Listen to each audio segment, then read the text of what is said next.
you know how like they never mention Michael ever again Yeah, because they kind of can't because that ruins it just breaks every continuity. continuity ever.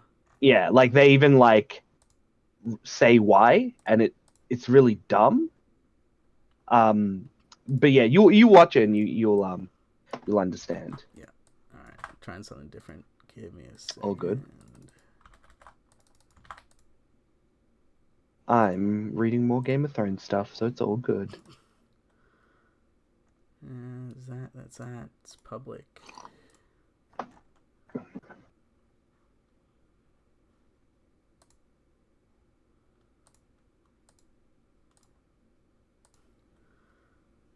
Is that's that? It's public.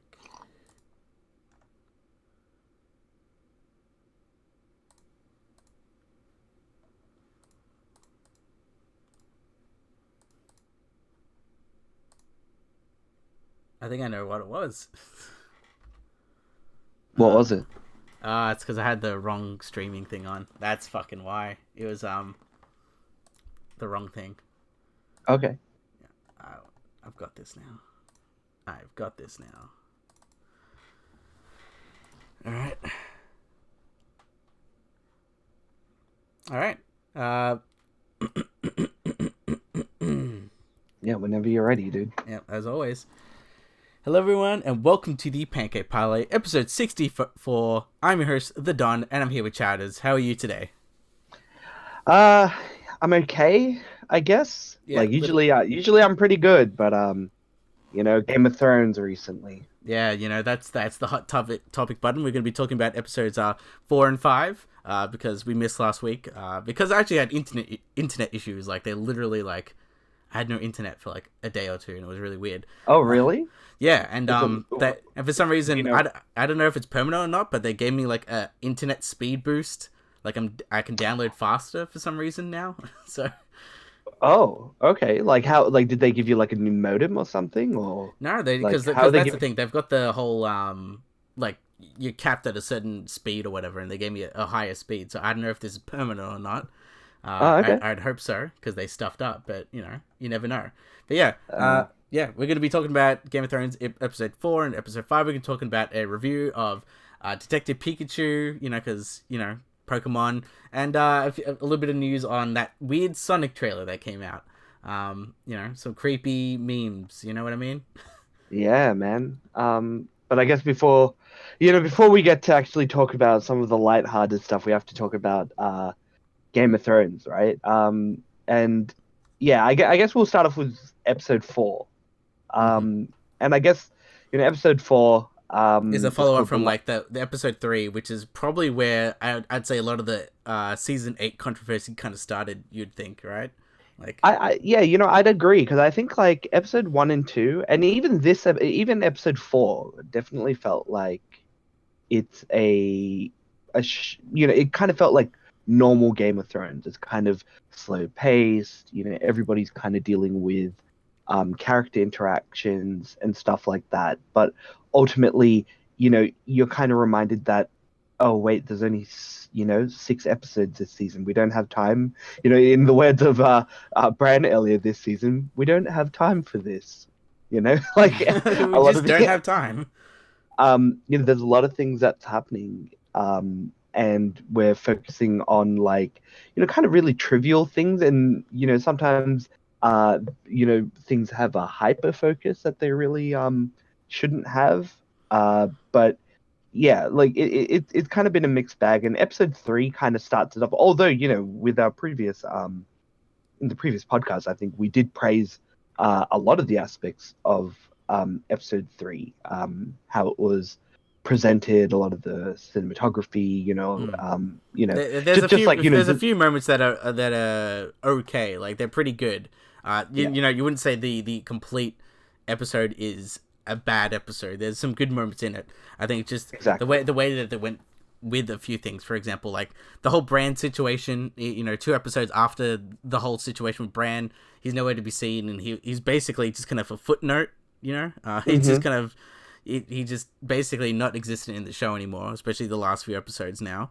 And just even just the White Walker threat, I felt like that was that was the main part of Game of Thrones or like the Song of Ice and Fire, that's the main part. And yeah, it doesn't seem to be the main part of the TV show's focus. As you were mentioning before, the TV show has a certain focus that they want to go on to in different characters. Um, yeah, and it's they've people are kind of angry. You'd say.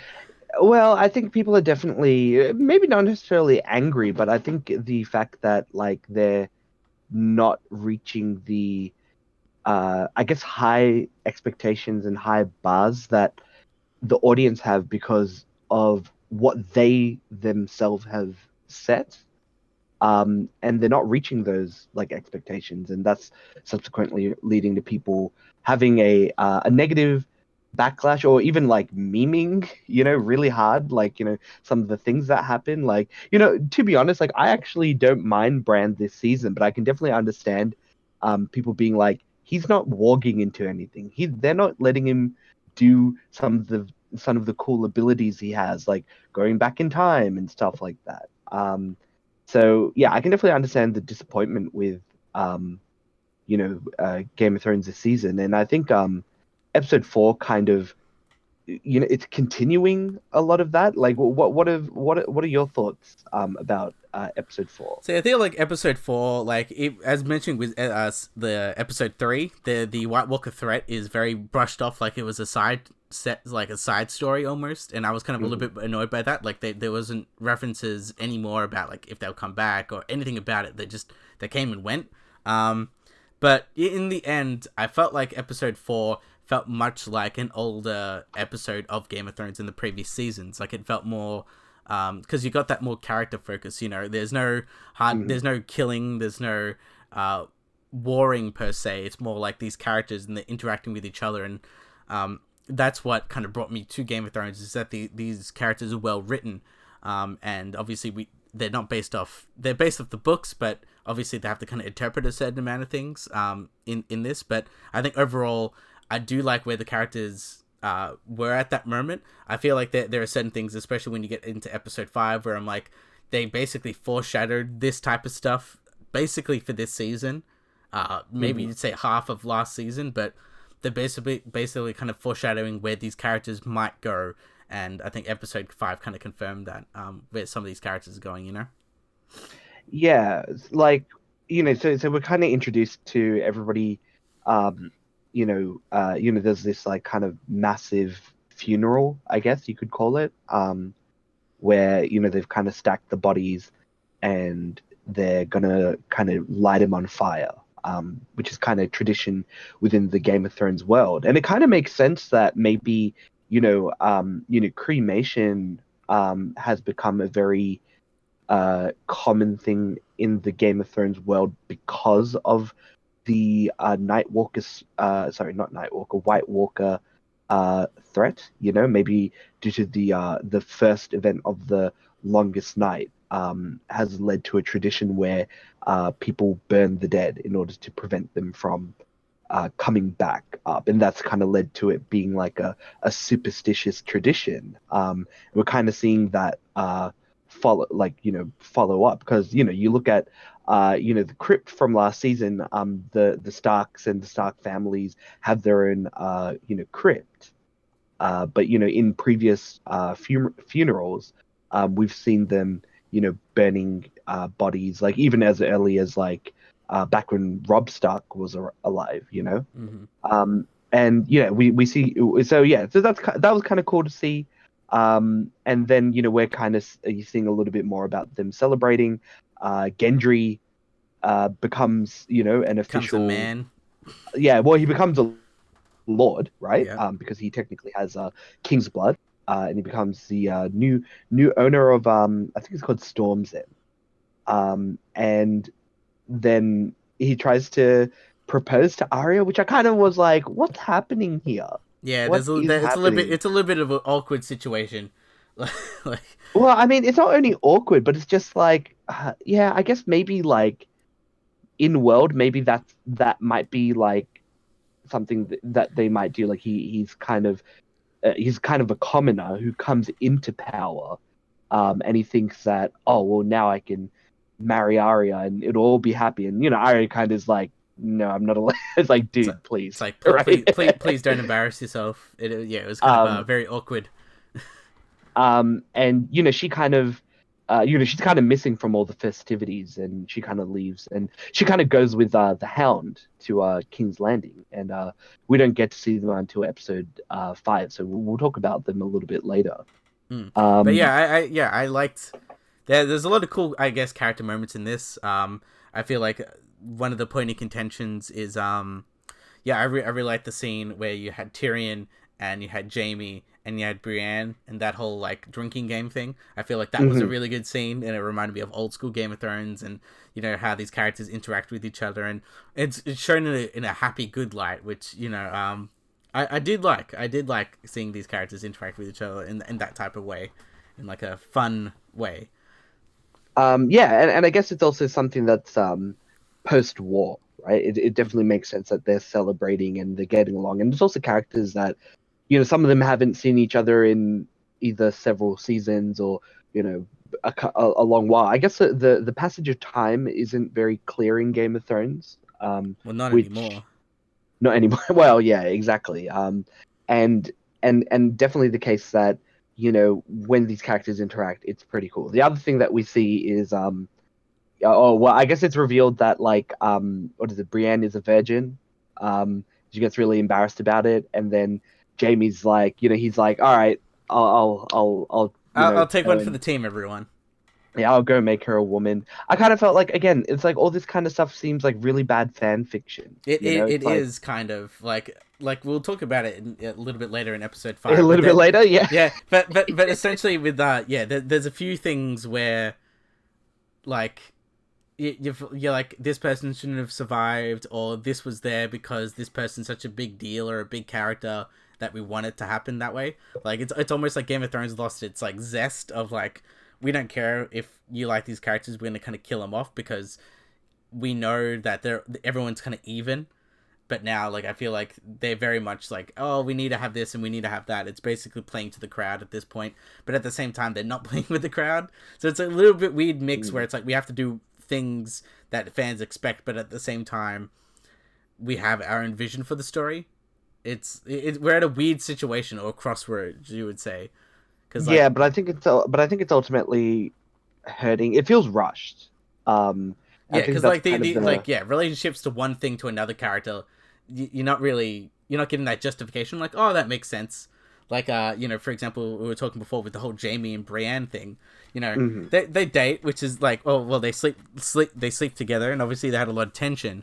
But then after mhm. that, it's kind of like, yeah, I have to leave now for my sister. Like, Yeah, it does kind of become sudden where he just like he can't control himself and he has to go see um Cersei, which again, look, it isn't something that's completely unbelievable, right? In the world of Game of Thrones. I think the problem with me and that particular scene is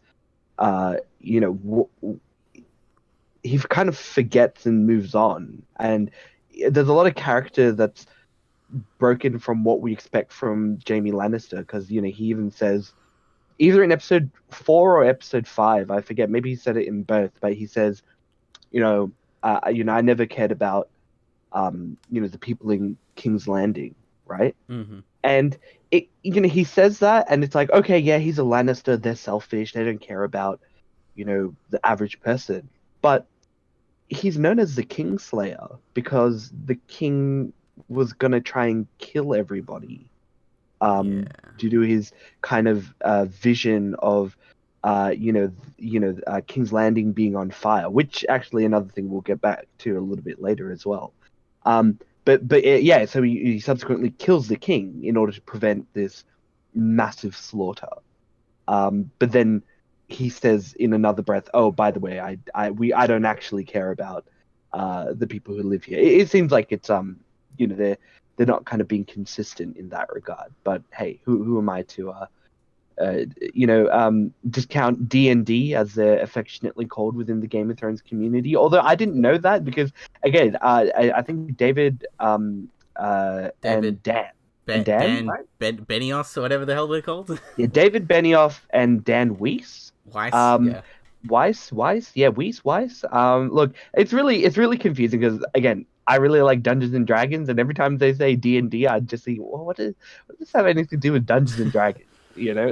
But like it's kind of cool that like they do have like a nickname for these guys, but I think they're also are driving the show into the ground a little bit. But yeah, so yeah, in regards to all the stuff that's happening um, there. We also see them talking about the preparation into the war with Cersei in King's Landing. Now, one of the things that kind of happens like before all that is, at the big dinner, you kind of see um, Daenerys kind of feeling isolated. Everybody's like, Everyone's having her fun time at a party, and she's by except her. herself, and she's like, "Oh Um, man, no, none of these people respect me, and so I'm gonna do something really weird and rash." well, hold on, well, before we get to that, right? But yeah, it's one of those things that I think very much like we've mentioned before in the books that you know well you have that George R. R. Martin said how the books end um how the season ends is kind of like how the book ends. I think it's probably just going to have a lot more build up to how it gets there. Mm-hmm. We kind of see a little bit of Cersei becoming a little bit of the Mad Queen, as some might reckon. She talks to John and begs him not to tell his sisters and about his you know Lineage, lineage and his I guess claim to the throne. which is kind of Um, stupid. Where it's like, "Hey, don't tell everyone because you're gonna cause controversy." It's like, I know you're the queen, but man, like you have no right to say that. Like, it's yeah, kind of a yeah, little yeah. bit of a bitchy move. Well, I mean, she is queen, and it is like basically any opportunity that she would have to um, rule, basically goes away the moment John mentions it to people. So I'm not too surprised of her decision to, uh, make that move. It's just the issue is, uh, what happens subsequently. Mm. Um, and yeah, and we kind of see that following on from episode 5. Now, the other big thing, which has kind of been my take on what it eventually has become, is that the whole war with the White Walkers seems to be a little bit of a plot device to make the armies between Daenerys and Cersei on par.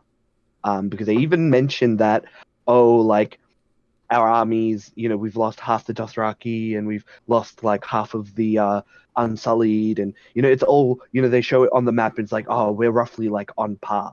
And I'm thinking, so they literally use the Night King as a way to like cut the armies in order to make the final battle even. Mm. And as with with episode 5 coming around, coming up in our discussion, kind of didn't matter.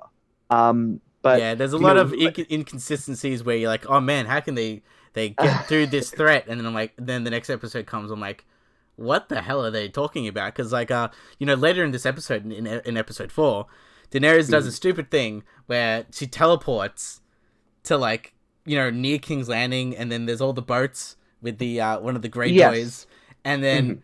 With Euron one of the Greyjoy, dragons yeah. gets shot.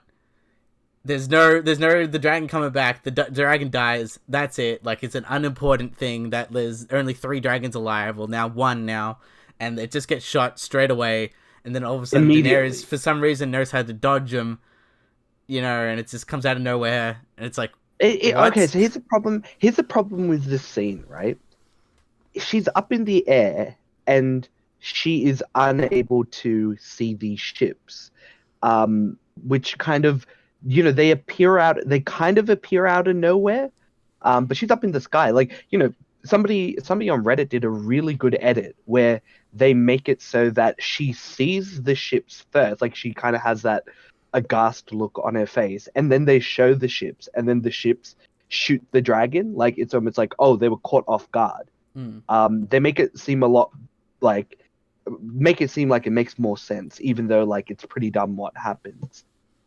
But yeah, so basically, these blisters get, these dragons, like especially the dragon that gets killed. I forget his name. It's like Valeris or something. I don't know. Yeah, something But like yeah, that. basically Yeah. this dragon like survives like 7 seasons of Game of Thrones only to be shot down by like bootleg Captain Jack Sparrow. Like With one it lucky shot, like. three. Well, technically three. He gets shot like 3 times. Um, and especially given episode 5 as well, it's Mm-hmm. like these things are supposed to be kind of difficult, especially when you're on a ship and you're firing these ballistas, which by the way I like the concept of like anti-dragon ballistas. I don't think that part is dumb. But it's like they're moving ships trying to hit a moving target, while also having to adjust for things like wind and stuff like that. It kind of seems ridiculous that they got him all in one shot. And again, in the context of episode 5, it really is dumb that they kind of did it outside of just trying to make Daenerys feel more isolated, I guess, which is Mm. seems to be the overall goal for killing off the dragon in the first place. See, that's what I feel like the main one of the main problems of this season is that the showrunners have this vision in mind for like where these characters want to go or where this character wants to be, and they can't Mm. think of a better way to do it. So they artificially make problems, really poor problems that But causes these reasons. Like as you mentioned before, the White Walkers, they're like, oh, we can use that as a thing to cull the armies almost, and it's kind of like we need to kill one of the dragons because they want them to feel weak and feel Daenerys isolated. We want to. mm. They basically create these things that aren't really well justified, and I feel Well, that's yeah, that's the problem.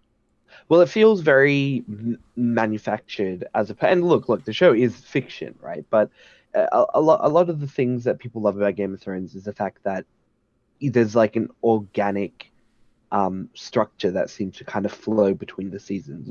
Less so with the later seasons, but especially with the first 4, which are kind of solid adaptations. I think what a lot of people would say are solid adaptations of the books. Mm-hmm. With this, it kind of just seemed like, well, we're gonna try and manufacture, you kind of incompetence. For example, like the whole reason, I don't know if you know about this, like because there's director commentary after Yeah, the the episode, inside Game and of Thrones.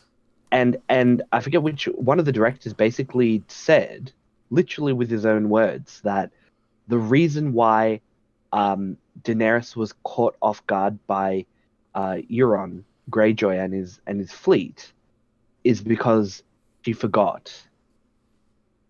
That's Yeah, literally the reason. that's a And pretty I'm just poor like, excuse.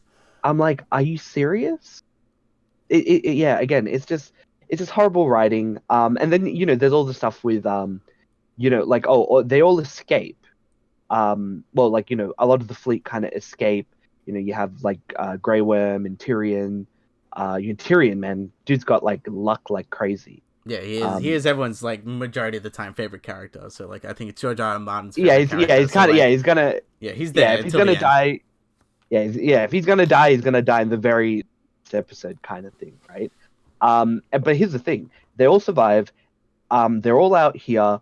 Why aren't they being slaughtered? Like, why aren't they being chased by like these people? And then suddenly they teleport back to Dragonstone, right? Yeah, like how long is the because like before in like obviously the previous seasons it took a very long time to move one place to another place, and even then they don't show the journey, which like you can have the journey and then you can have people talking inside the journey, like a little bit more character development.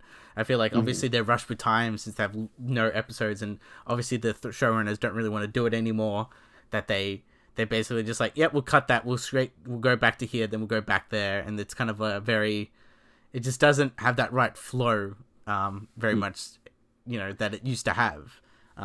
Where like I would enjoy the traveling to place, and when you get that, you got the character development with these characters, and that was the heart of the show. I almost felt like, and now it's like we're cutting that. We're gonna straight to the action parts. Let's just go. And Yeah, it's a shell of a former self.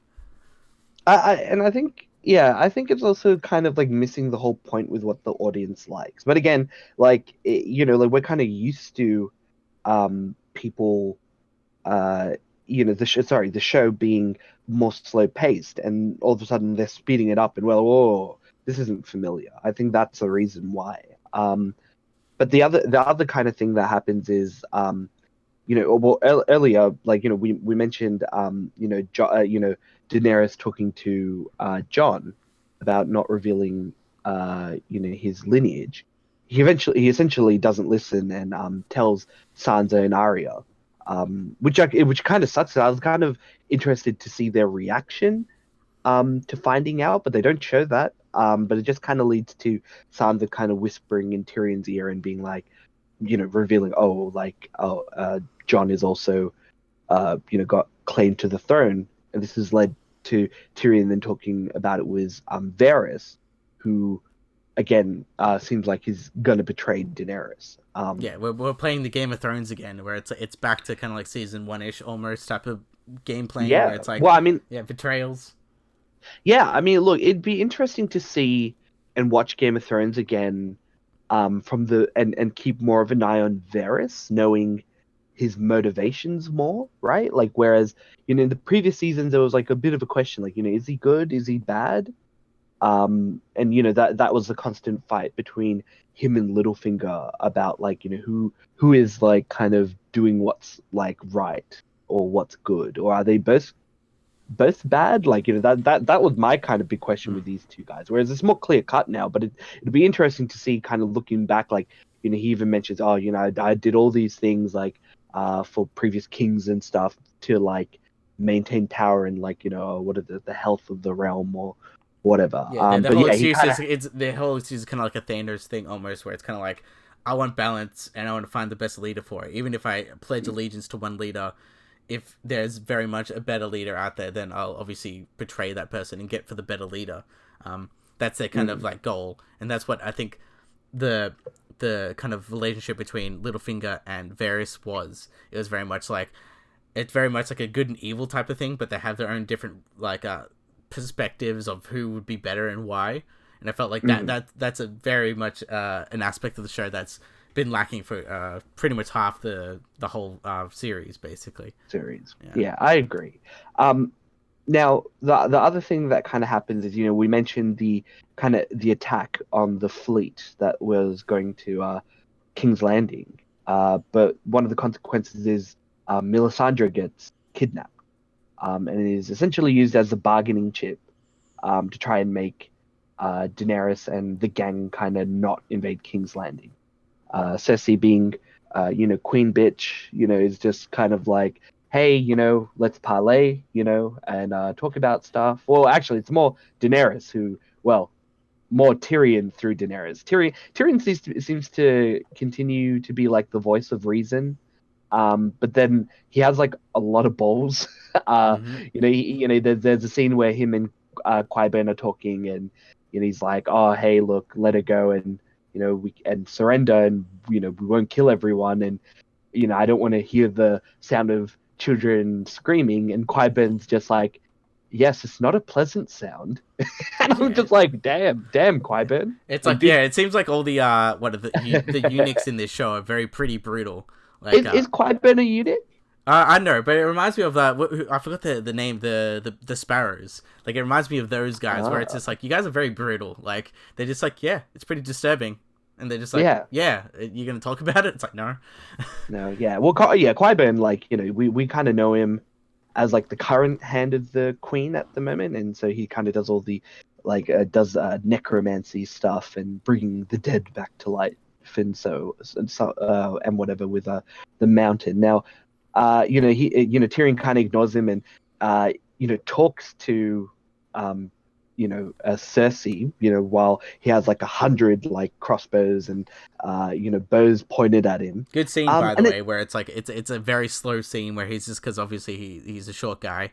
You see him like walking, and it's like a good solid like 30 seconds of him walking with this tension. I'm like, that's a pretty good shot, and that's a pretty good way to build tension. I really okay, like so that.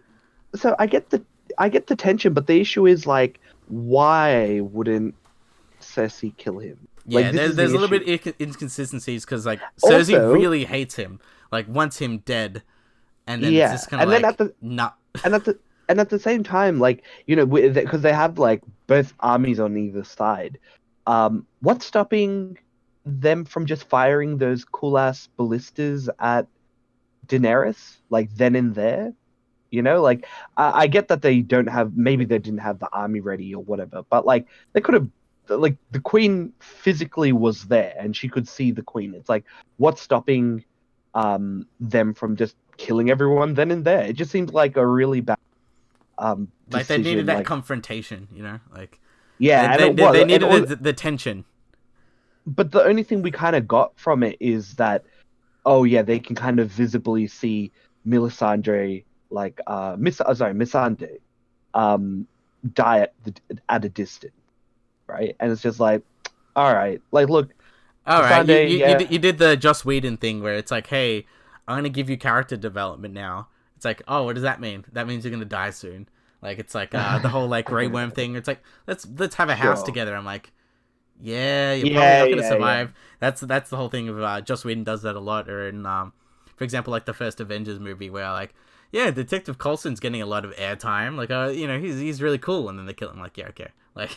okay, yeah. Well, I mean, does he do that a lot in Buffy? Yeah, it doesn't. Buffy, Firefly. It's like a lot of the things where it's basically like if you want It's to kill. pretty tropey, isn't Yeah, it? he's basically like, we want to have these characters like die, but we don't want them to be like a random death. So like, I'll give them character development for like this season or these few episodes, and then kill them off, type of thing. Hmm. So yeah, that's kind of what happened, and it's kind of like, yeah, I think it sets the stage because yeah, Cersei basically is basically using the I guess the citizens of King's Landing as kind of a bargaining chip almost. Like you won't kill all these people, and do Yeah, all and, that. and kind of hoping that, like, that they won't kind of do it.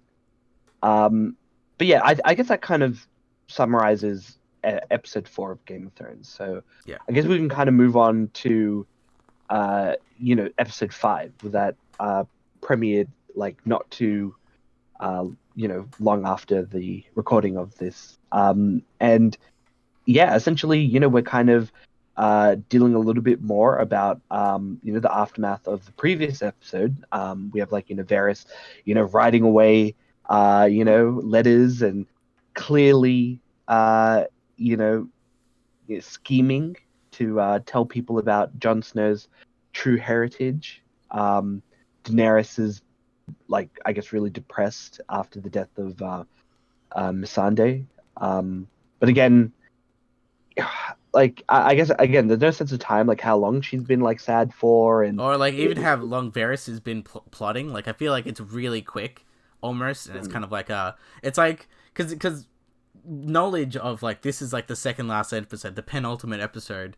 It's like we don't have time for this, like sending out letters and stuff, having a raven being like, oh look who's the real king. Like we don't have time for that. Almost, it feels Mhm. like we're just kind of like we have to go through the motions right now and not do those things anymore. It's like it's done. Like it feels like they could they could extend it, but at the same time they're just like we're gonna end it though.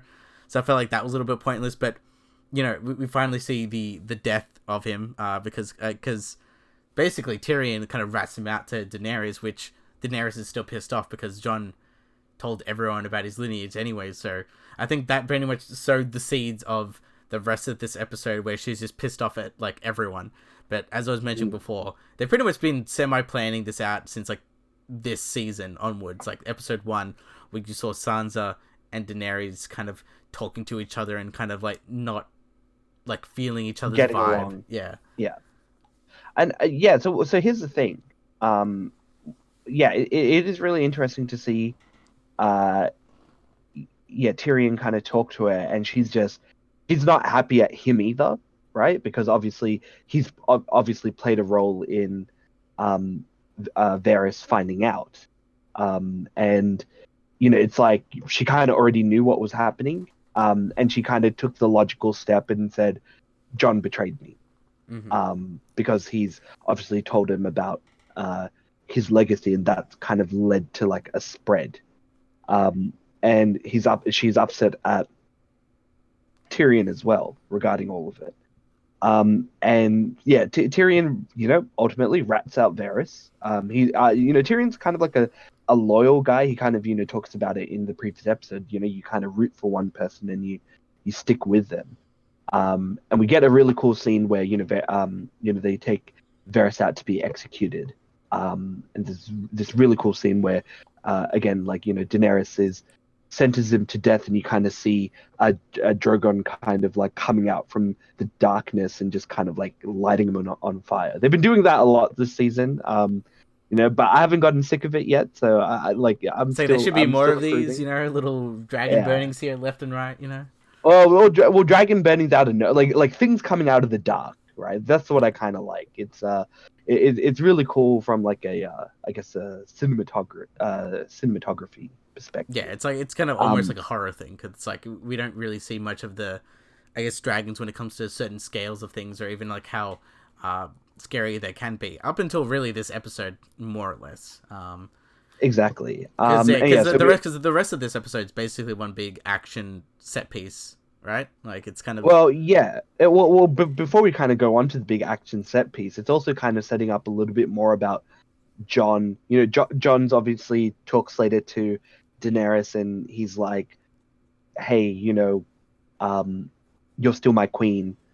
um it doesn't matter, like, that, I told them, like, I'm still going to follow you."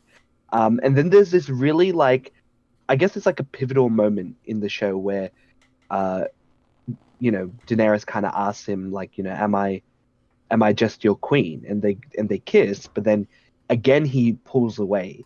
And she's like, well, I guess I'll have to rule with fear instead of love. There's this conversation where they talk about um how nobody loves her in Winterfell and everywhere within the Seven Kingdoms. And that all she has is fear. To which John says, "Oh, well, I love you," kind of thing. But but not because really. because he doesn't reciprocate her feelings, it leads to her being like, "Well, I guess I'll just have to rule with fear then." And there's a big talk about, like, hey, like, Tyrion kind of talks to her and is like, "Hey, look, we'll set, like, there are bells. If the bells go off, that means, like, the citizens will understand that not to stay, and we don't have to murder all of them and stuff like that." And there's this kind of like implicit, all right, fine, like, whatever, I'll listen from her. Yeah, well, Um, there's never like, yes, I'll do that. It was more like yeah, there's no Tyrion said explicit it, and then yes. she's like, oh, anyways. Like it was very like shrugged off. And I feel Mm. like I think as soon as that happened, I'm like, oh, I know exactly where this thing is going. I'm pretty sure. Uh, Yeah, definitely. You know what? In a lot, almost view this as like a bit of like a Dungeons and Dragons slash video game kind of thing, where we're getting like the Mad Queen ending, right? mm-hmm. And that's kind of like what we're getting. The other thing, so before we kind of get to that, there's also the other thing that happens is Jamie gets captured, and then there's a scene where Tyrion kind of like, helps him get out, um and escape from capture. To which I'm like, yeah, okay, I get, like, he's like, yeah, he's really stupid and he keeps getting captured and stuff. But it's like they literally capture him just so, for plot reasons, for Tyrion to tell him to ring the bells. Mm-hmm. And ultimately, I don't even think he's the one who rings the bell, is he? No, I didn't see any of that. I just saw him rock up, have a battle, and then yeah, and there Yeah, was like, like no the one, entire not we didn't time. see anyone ring the bell.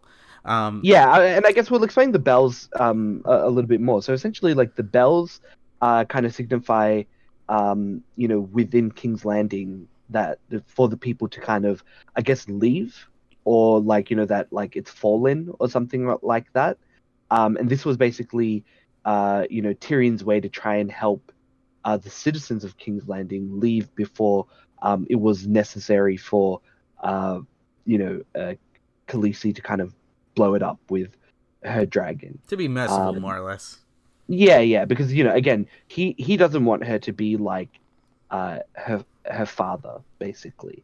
And they want him to, and in order to foster peace within the realm, she kind of has to not come off as a crazy ass bitch. Mm-hmm. And yeah, we kind of start off and we see, like, the following day. Oh yeah, during this time, Arya and the Hound are kind of infiltrating King's Landing to try and go in for their own personal reasons. The Hound to fight the Mountain, Arya to kill Cersei. And yeah, throughout the scene, we kind of have the initial conflict where you have all the armies like of the Norse and some of the remaining Unsullied kind of waiting outside the gates with the Golden Company in their way. And then on the other side, you have Euron Greyjoy's fleet kind of waiting for Daenerys.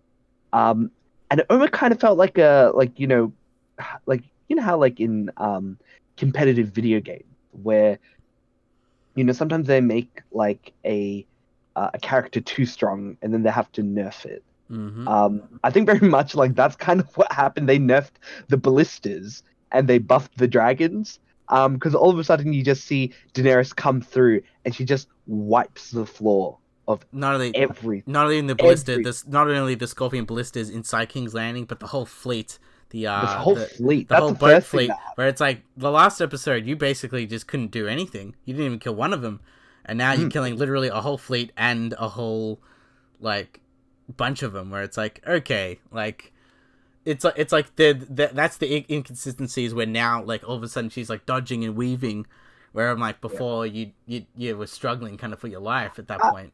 I kind of felt there was like a more realistic take for how those ballistas would work because like those things would take like forever to kind of charge up and fire off in the right direction. You have to like swivel them around. I feel like in this scenario, there should have been a scene. It should have been where the second dragon should have fell. Like he should have fell during this battle. Mm. Because there's ballistas everywhere, so there's twice as many dragons to shoot down. And it may have justified certain actions that gets taken later in the later in the episode. So anyway, so yeah, Daenerys kind of flies around, kills off like all the ballistas, like no problem. Like there's all these things. I wonder if how fun it would be to be like one of those like stunt actors who get lit on fire because there's a lot of that happening Yeah, I um feel like yeah they this episode. they do see it not only in the soldier's perspective but the citizen perspective Yeah, because exactly. basically what happens is they ring the bell because obviously Well, actually, before they ring the bell, what one big thing that happens is, which I was kind of, again, this thing with this show, it's like it sets up all this stuff from the previous episode where they're like, oh, our armies are evenly matched. It's going to be a big battle. Then all of a sudden, the Golden Company's like kind of like looking around, and they just get blasted by like hot fire as Daenerys kind of comes in and kills most of them, and then the army kind of like invades, like their forces invade from that area and start to like take the city. hmm. Again, it's like they built up the Golden Company, the Iron Bank, and all these people, and then oh, by the way, they don't do anything this season. Um, Yeah, they just like there's so much build up for like these things and it's like and they're dead like yeah, and so they're fighting, and they get to the actual Lannister army, and we see the Lannister army throw down their weapons. I kind of liked this scene. mm. Yeah because All right, they understand that they're outmatched yeah, and it at the showed that moment. it's like because there's a whole point with Cersei where she's like, yeah, they never give up. They just kill until they're all dead, and it's like, no, they gave up. Yeah, they clearly gave up. They know that they're definitely out of their element fighting a dragon that basically took over. Like you can kind of see there's this, and clearly they obviously did this as kind of a little bit of foreshadowing where the Drogon's basically like has like this wall of fire where they've like lit up all the ballistas um from like that we're pointing out towards the sea.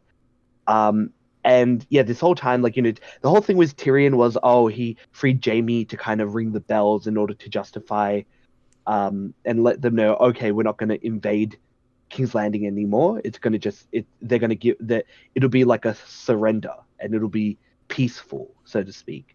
And the bells toll. You have the Lannister army dropping their swords and everything. Um, and next minute, uh, Daenerys just gives zero shits and just starts banning everyone. Mm-hmm. I think And I also watched the access uh, in the from the writers or whatever, and they just said, yeah, she oh, what sees. did they say? They're like, oh What did yeah, they? she sees the the red keep, whereas where her family built this place, and she just gets really angry and just starts burning stuff down to the ground. I'm like, yeah, but nah, like I would have seen it if That's the I, reason. like Fuck. I thought of a better reason almost, where it's like, I don't know, somehow there was one more ballista, or there was something else that they shot the dragon and it got Hmm. hit, and then she gets so pissed off that she's like, you know what, screw it, like the bell was kind of a distraction almost. You see, no, no, no. So here's the thing. This is where they should have had the other dragon, right? Like she's fighting, and the other dragon. You know how they're just kind of still, right? They're Mm-hmm. still on top. They're perched, waiting for something to do. Yeah, This at that moment, that would have been a great moment to kill off the second dragon, because the dragon is perched. It's not moving. The ballistas don't have to shoot a moving target. It's still. And it would have been a good way for it to kind of build like a sense of anger back in her. Like just when she's like, all right, cool, we're gonna do this peacefully. One of it, like essentially, the dragons are her children. Like quite literally, she refers to them as such, but they literally are. mm. And that would have been a good moment to shoot that dragon and kill that dragon off then and there. Like, and it would have been a pretty cool scene. Like, oh, a giant dragon dies on King's Landing. It'd be like a pretty cool story as well to talk about, like cool things that happened in King's Landing. Yeah, and Um, it's kind of like it collapses on a bunch of buildings, and yeah, yeah, like how exactly, there's like dragon bones inside the red keep. It's kind of like exactly. semi symbolism almost. So it's kind of like, Yeah, yeah, and and that would have justified the anger, I guess, because she sees like she just lost Melisandre, which was really. I kind of felt like she was more sad about Missandei dying, than her dragon child dying. That seemed really weird. I feel like she'd be more attached to her dragons than Missandei. But mm.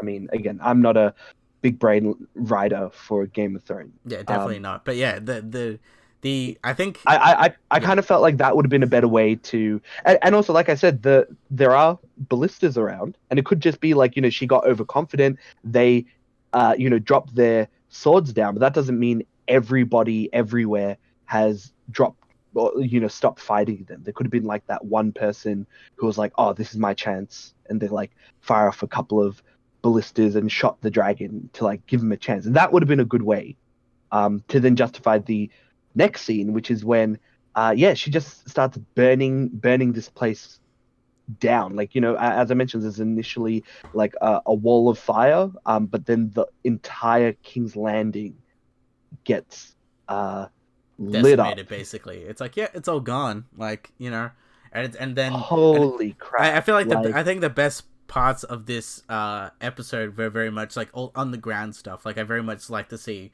not only the soldiers dying, but the people, the citizens just mm, dying, innocent people, and it very much had this kind of 180 change almost. So it's like obviously you saw it coming, but it's very much like it's seen in such a brutal fashion where it's like, you guys are the good guys, but you good guys are pretty bad right now. Like it's almost like yeah.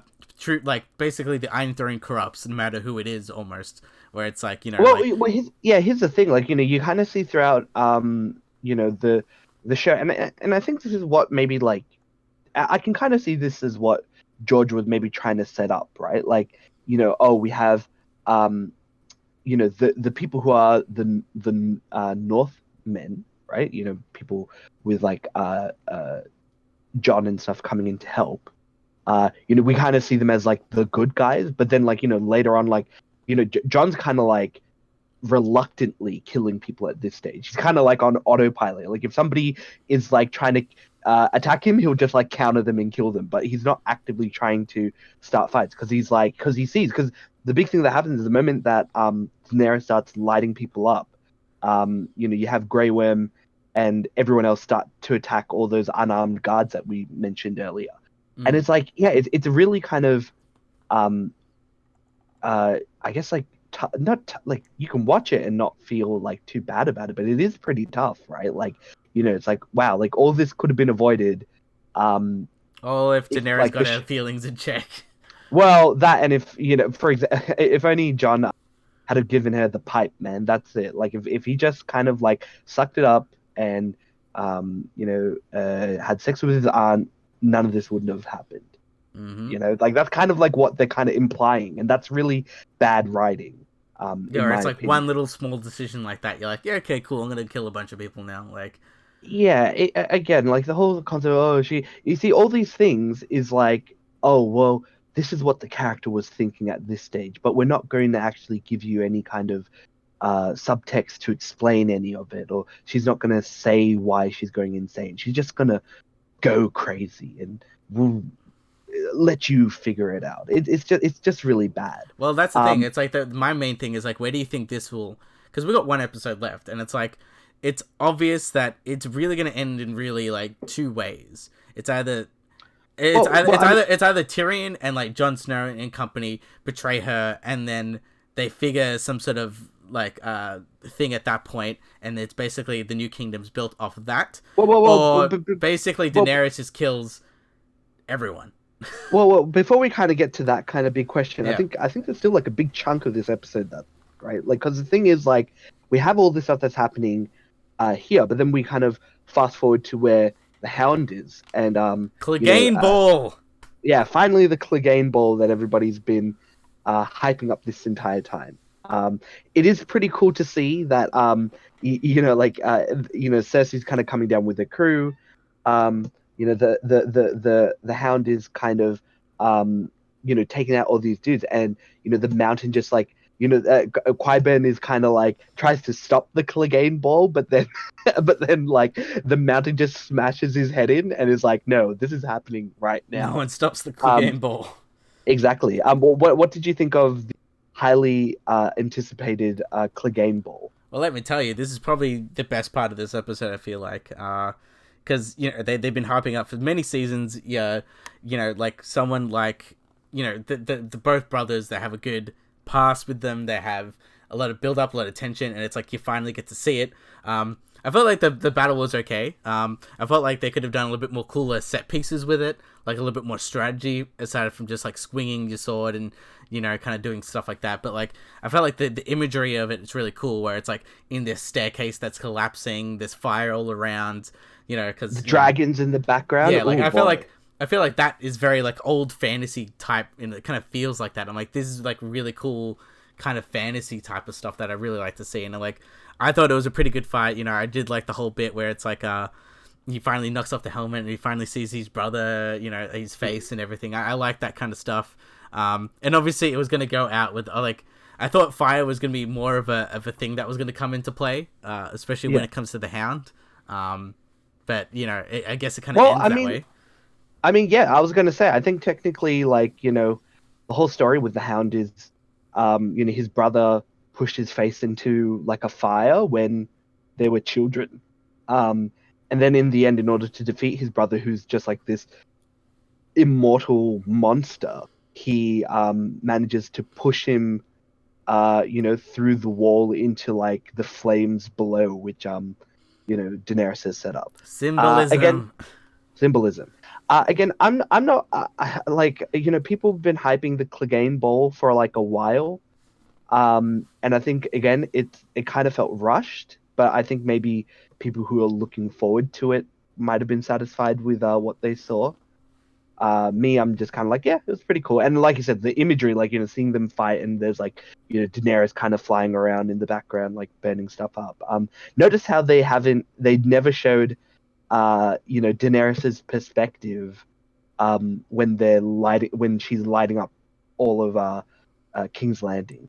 They Mm. definitely make you very detached. Yeah, they made you. All you see. I feel like that's probably one of the better things that this show has done, where it's almost like in this episode, they very much like they know how to play with perspectives and how to make you root for like one side or another side. I Where mean, you're like, ooh, like that's pretty brutal, and like yeah, they very much detach from that type of look where it's like yeah, heroic victory, but you see the atrocities down on the bottom. You're like, oh yeah, I know about this. well, I mean, you almost kind of feel bad for Cersei, almost, right? Because like you see, one of the funny things that after Qyburn his head smashed in, she kind of like like walks past the brothers and like escapes, It's like, I'm just out I of found here. really funny. Oh yeah, because Jamie, I don't know, he kind of finds himself at the bottom of King's Landing where Tyrion told him about, and he fights bootleg Captain Jack Sparrow and wins, even though he got stabbed twice in the kidneys or something like that. It's a real big shame because I've heard some pretty dope things about Euron Greyjoy from the book. The Hmm. character in the book sounds like a fucking badass. Um, the guy that we see in the show, not so much. He's like too arrogant. He's kind of like really cocky, and it's like, but you're not cool doing it, so it doesn't feel like you just like, please stop. Like, And his characterization is really rushed. There's like all this stuff about how like his ship is called like the Silence, and like he kind of like kidnap. He's known for doing like blood magic, and he basically kidnapped like priestesses from different like religious like sects, and kind of like mutilates them so that it's just their head, and like use their blood to do like all this cool magic with. He like every member of his crew has their tongues cut out so they can't talk about what they do on his ship, and there's all these kind of really cool things like that he's done in the books, or they've set up for him the book, but they don't do it in the actual show itself. yeah, So the show does like cut out like in the later seasons, especially with new characters.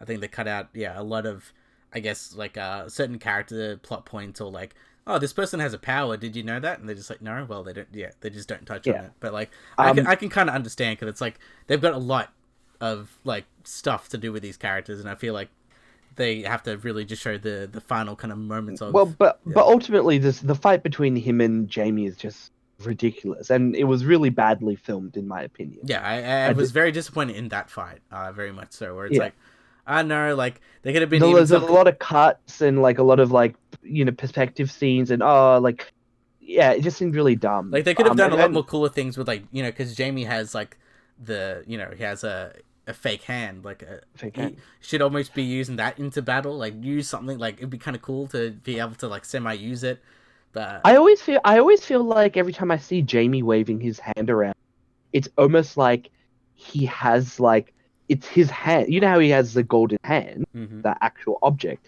It's like he has his real hand underneath, and he's waving that up in the air, even though that's technically what's happening. Like for example, when he's kind of calling for the guard's attention, it just kind of looks like he's holding up a golden hand underneath, and it feels really like it looks really weird. Like I highly recommend everybody to go back and watch that scene where he's trying to get like the guard's attention because he gets locked out of kind of the Red Keep or whatever. It just seems really like weird. Like it doesn't seem like they should have just made a hand that like a golden hand that he can fit his normal hand through.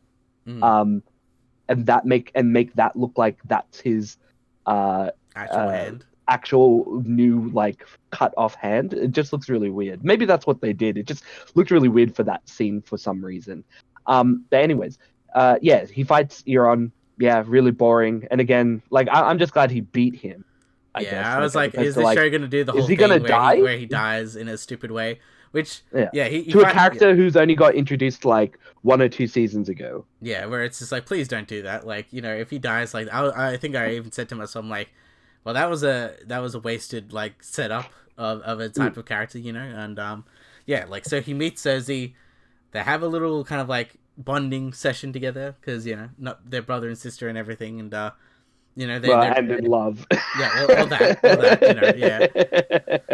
And it's like it's kind of semi bittersweet almost because it's like they had their problems for like the past little while, but they kind of come back and they're very like, oh, we're back to normal and everything like that, and they try to No, escape. no, no, no, no, no. I think it's horrible writing, and I hate it because Well, yeah. what you see again, once again, everything that should have happened didn't happen. Mm-hmm. Because look, again, it sounds really entitled to kind of be like, oh, my ending didn't happen, and therefore it's bad. But I mean, again, the whole concept of him being the person who ends up killing his sister was something that people have been predicting for ages. There's nothing wrong with following through with that particular prediction. Like it would have been better if it would have been, oh, he wasn't actually going back to save her, he was going back to kill her. But I guess within the context of this episode, it's very hard to want to do that given all of King's Landing is Mm. collapsing around you. Well, that's that's Um, that's the thing. That's why I feel like they had to do this particular ending because they're just like, yeah, if we have this, we have sympathy for Cersei, and then all of a sudden he's like, her brother is gonna kill her.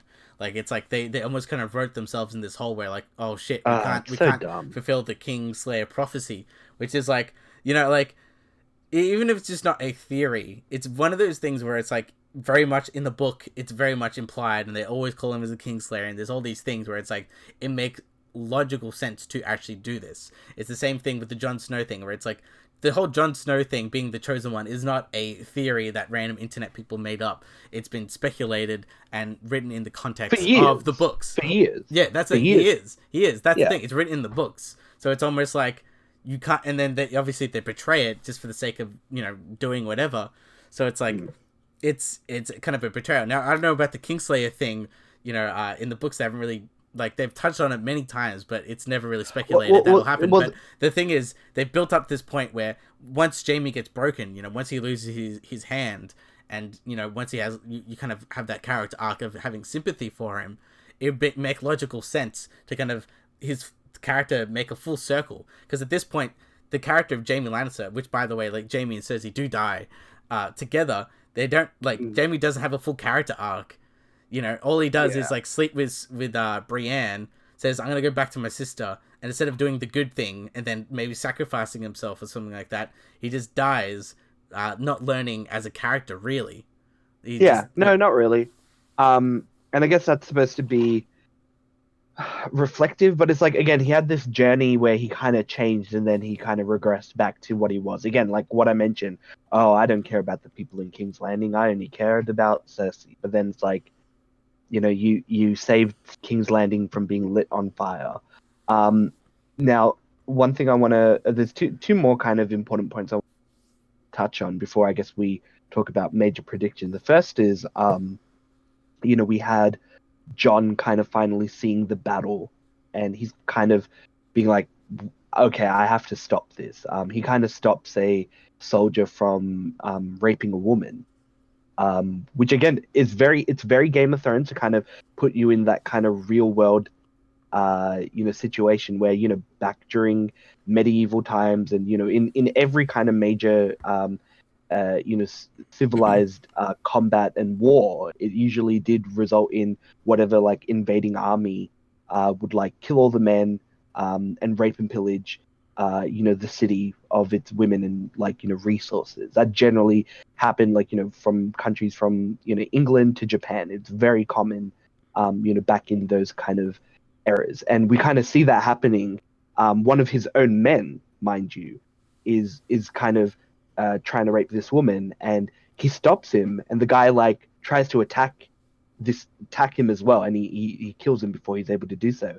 But it kind of like wakes him up from being like, yeah, like this isn't like, look, this is my men doing this for uh you know Daenerys. Like the whole reason why it's happened is because they kind of now see, because of the whole thing that happened with Daenerys lighting up the whole town and the whole I guess all of King's Landing. It kind of flipped everyone's switch to be like, instead of going for peaceful negotiation, all right, now we can just do whatever we want to the people who live here, mm-hmm. right? And I guess that kind of wakes him up to being like, okay, I think what it might be showing is like, okay, it's showing that, okay, John needs to step up and maybe he needs to take the mantle um, of king in order to secure peace. Because when man is kind of dealing with ice, such as the Night King, this like kind of cold, calculating entity, or whether you want to compare him to like just the Starks, right? These people who are kind of too like loyal and too understanding. It often the big thing that happens in season one shows that loyalty gets you killed. Yeah, That's especially the in big this world. Yeah. subversion. That's a big subversion on the trope, and that's what people kind of fell in love with Game of Thrones for. On the other side, you have the Targaryens, and you have first the Mad King, Daenerys' father, and then you also have Daenerys, the Mad Queen. Um, they kind of are these emotional entities who let their emotions like drive them to, dictate what to do, but it kind of blinds them. Mm. John being kind of like the hybrid of both of these, can be somebody who is kind of considered to be a quote unquote good ruler. And I think that's what it's kind of leading to, because you kind of see him, all his men kind of following him, and all right, we've got to retreat, we've got to retreat. In the meanwhile, while all this is happening, Arya is trying to escape, and she's kind of, trying to survive, like getting covered in like ash and explosions left and right, trying to save people. All this kind of stuff is and it's really cool cinematically to kind of see from her perspective and all that kind of Yeah, stuff. like And we then she basically see manages, the terror of a dragon. yeah, terror of a dragon, terror of war, PTSD, things like that. And then randomly there's a white horse in the middle of King's Gotta be Landing. more I think I like. symbolism. I kind of like the. Is that supposed to be a symbol of I something? don't know, but it's probably like white Uh, because of peace or something, and like all the you know, chosen one. You know how there's I kind of Gandalf the Grey and Gandalf the White. yeah. There's gonna be something, right? I kind of like the theory that someone mentioned that, oh, that's actually Bran who has warged himself into a horse to save Hey, to well, save we never know Arya. because we never see And we Bran we again. never see him warg. Yeah, exactly. You know what? It's just small things like that could make Game of Thrones a little bit more well written Well, if they yeah, it haven't makes it done more it. full circle where it's like, where's Bran? If you just had a cut of a scene of him with their eyes, and then you had another cut with the horse, then I think like audience would understand. Oh, yeah, he's doing the horse thing, like he's doing the animal Mm. thing. But Yeah, it's doing like, the weird eye yeah, he's things. he's Yeah, doing exactly. BRB like away from keyboard right now. So yeah, like AFK thing. yeah, Yeah. because I did like the Arya stuff. I think my problem is I did want her to kind of maybe semi die in the conflict because there's a bit where she dives. I'm like everyone else dies but her. I'm like you like I kind of wish she died almost because and then like someone like John finds her. Mm. I think And it's like a motivation from him. Again, another motivation for him to, I guess, be king, maybe. yeah, like it'd very Mm. much like up the stakes where it's like you killed my sister type of thing, and Daenerys be like, Now yeah, prepare for that. it's part of war, I didn't know what I was doing, all that stuff. Like I felt like something like that kind of needed to happen almost, where it's like, but like I guess because John is like the man of the people, he's kind of he's definitely against this type of stuff. So it's like, what we've got an hour left of this show left, and Hmm. they kind of And have to all the budget's gone, yeah, right? all the budget's gone. So, because Maybe they might have a dragon in the scene, but I don't think they're gonna have like a big ass war anymore. well, Is the that's the next thing. episode only The an dragon hour? will be like at this point to kill Daenerys. Someone needs to like kill the dragon while it's unexpected. Like it's gonna be like one of those like kind of like a what is it, Julius Caesar type moment where everyone just surrounds the dragon like And stabs and it. just stabs it together or something, and it just kind of dies straight away type of thing. I mean, to be honest, it could very much be that they killed Daenerys, but um, given that uh, given that Jon is technically part Targaryen, the dragon recognized him as a like as its like owner, right? Because there I was can that definitely scene in see like that what being. episode 1 where the dragon looks at him. I'm like, Yeah. some people play that off as a joke, and it might have been a joke, but I'm like, to me, I read more into that. Where I'm like, it could be like the dragon is like well aware, like, hey, like you're Well, I like mean, part Targaryen. I mean that's the whole reason why, um, I believe that. Well, I mean, and I think a lot of people believe the dragons let him ride them because he's a Targaryen. The other big theory in Game of Thrones was that Tyrion might be like a secret Targaryen. Mm-hmm. I don't know if you heard about that particular theory. I like it because basically there's a whole I think the Lannister mother, I forget her name. I think she was raped by one of the Targaryens. And that's why there's a big thing about how Tyrion isn't like he's a dwarf, and he's a dwarf and he's like a monster because he's not, and that's the reason why Tywin doesn't like him, because he doesn't actually believe he's his son, and that kind of explains why everybody else doesn't like him. By the way, I want to point out really excellent moment between Tyrion and Jamie. When Tyrion kind of tells him, "Oh, you're the only person who didn't treat me like a monster." Like I kind of really like that. Once again, kind of showing that Tyrion is consistently the best written character on the show, Yeah, absolutely. especially But and best actor. yeah, I feel like Um, he is very much like he's very underplayed, especially in the last previous 2 seasons. But every single I think scene that he's in, he pretty much brings it to the table, and it's like the character is really well written, and obviously he acts it out a little bit more. I guess more like correctly, I suppose. Especially because some of these characters like Daenerys, like Emilia Clarke, she's a pretty good actor, but I feel like in this yeah, season she's kind of semi dropped the ball with the type of acting but that she's kind of doing. I don't blame her. Yeah, I yeah, it's don't got to blame be the her for writing. that. It's the writing because I think she could easily do a evil queen character because again she has played a good guy turned bad guy character in Solo. That was what is her What kind a of great character movie there. reference too. Yeah, Yeah, well, again, we'll tie it up a little bit, towards the end. But I guess the other thing I want to point out is a little bit of like kind of speculation and theories. Now, one big thing in the book that people talked about is that the Mad King had visions of King's Landing being on fire, and he was basically worried about like people kind of leaving and his power going away. And some people have speculated that this could have been due to Bran maybe going back in time, and maybe into the eyes or into the walking into like the perspective of the Mad King, seeing like maybe there's some important reason why he had to go back in time, and this kind of led to the Mad King going crazy because at the same time, King's Landing is being burned up by Daenerys, and the visions that he was having were actually of the future, where Daenerys burns all of King's Landing with her dragon, hmm. and that's the reason why he has those visions of King's Landing being on fire in the first It place. almost sets everything up in motion because like without those visions, he wouldn't be called the Mad King, and then with those Mad King, then Jamie wouldn't be the Kingslayer killing him, and that means that Yeah, the exactly. Lannisters wouldn't be there to begin with. Yeah, exactly. A lot. It's kind of like a little bit of the pin that kind of like starts everything, right?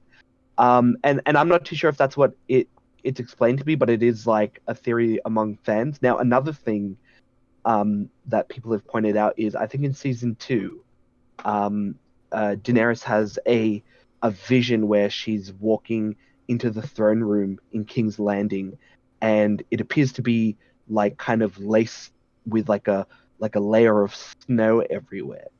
Kind of like winter has hit like King's Landing. Around about that time, it's a bit of a reference to like the Night King, may be invading, and that's kind of like like setting up for that. But the other thing that is kind of explained within this episode is what it could have actually been and what she could have seen, kind of in that throne room wasn't snow, but in fact ash, Hmm.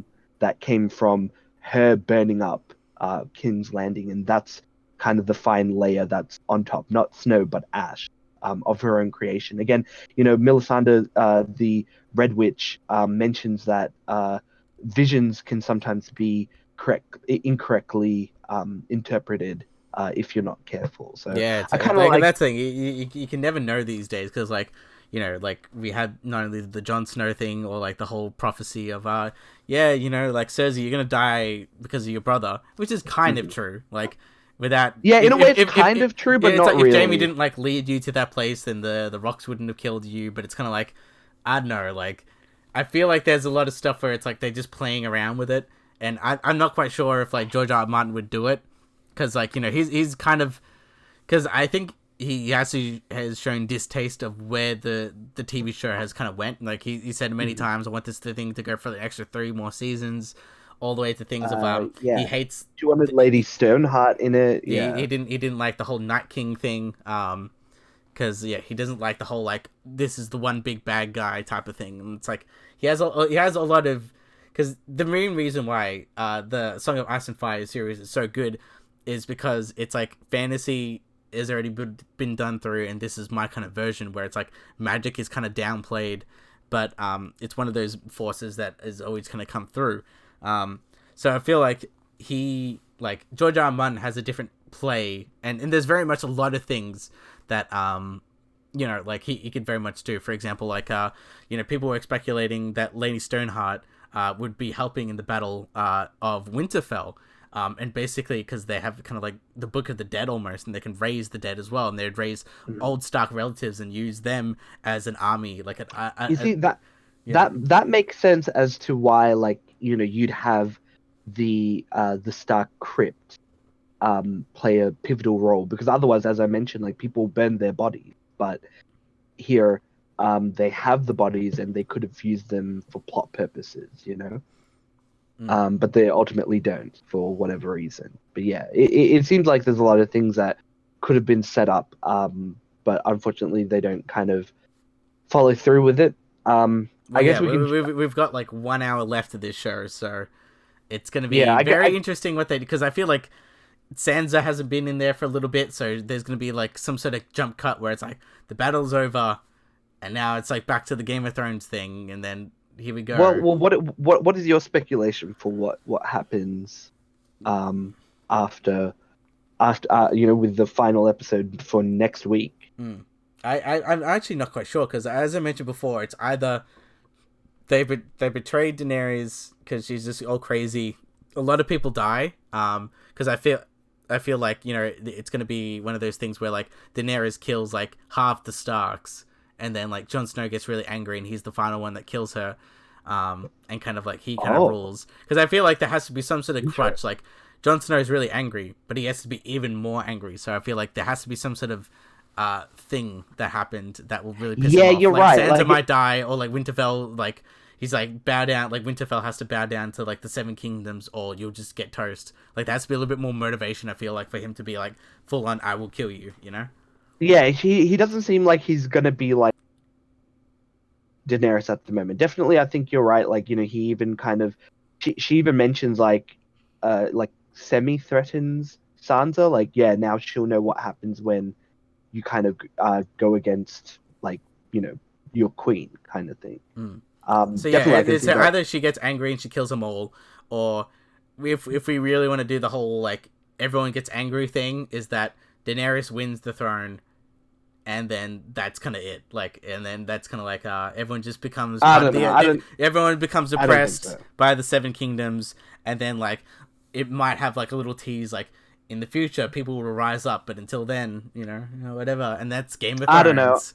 I don't. I think it's definitely going to be the betrayal. It's going to be John or whoever, and the gang kind of come together and they finish off I think the Unsullied will obviously be loyal to it, so we're going to have an Unsullied versus the North fights, Oh, like, Grey yeah, Worm like is so going to battle Jon Snow. Well, you'd right, think. like that's got to be a thing. They got Grey Worm was like, well, he was the only one looking at John. John wasn't looking back at him, but they were kind of exchanging. He was exchanging daggers with him, and like, "Ooh, why aren't you fighting for the queen? Hmm. You don't like the queen as much as I do."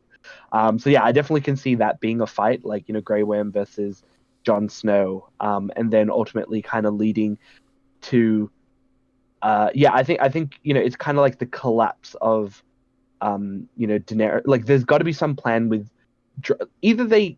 I'm not too sure about Drogon surviving. I think it can either go either way. Like, Or as Drogon in just flies off into the distance, makes new, like I don't know, dragons. dragon babies in the future, but that's like 50 years down the track. Like Yeah, it's yeah, or fight for 100 years survival or or whatever something. it may Yeah. be. Yeah, I think that could very much be like a point to kind of like, oh, okay, yeah, maybe in the future, like, it's not open ended that like the dragons all die off. I think definitely, like, it can go either way. It could either go like, yeah, dragon escapes, they kill the dragons, or um, basically the dragon becomes loyal to Jon after Daenerys dies. I think either one of these options could go either way. I don't think it's definitely something that is definite at this stage. I think with Daenerys dying, it could be like a scene where it is basically Jon and her, um, and she's kind of like either begging him not to kill her or just asking him to do it because she's kind of, I guess she's tired of the Game of Thrones and she kind of sees everything that she's built collapse around her, so she's kind of given up. Like I can All definitely my whole see thing is like it's the Julius Caesar thing where it's like Tyrion and like John and like other John. people. They all stab Yeah, her all at they'll be like, once. oh, like they all have a little. I don't think. It'll be like the red wedding where everyone's celebrating, then all of a sudden, Uh, like, bam, like that's it. Nah, I don't think. I don't think there's any celebration. I think it's going to be somber, and I think it's going to be John coming in. I think Tyrion might help because I think Tyrion's definitely Because changed. he's the one with the whole plan with the bell, and yeah, clearly she Yeah, didn't do the whole bell situation. So and also she threatened him that if he fails again, it'll be the last time he fails. So yeah, I think definitely that he'll be turncoat. And it's just going to be kind of like maybe a small battle of just to get it again. But I think like, see, my thing is maybe in this way, like if the goal is to have a happy ending, at least Daenerys is dead, right? Like at the least Wicked that's Witch is there's dead. some, no, not the Wicked Witch, but it's like I've mentioned before like how like my ending would have been like to have Jon be like the Night King and Daenerys be or even someone else, whoever it may be the new king, new queen or king.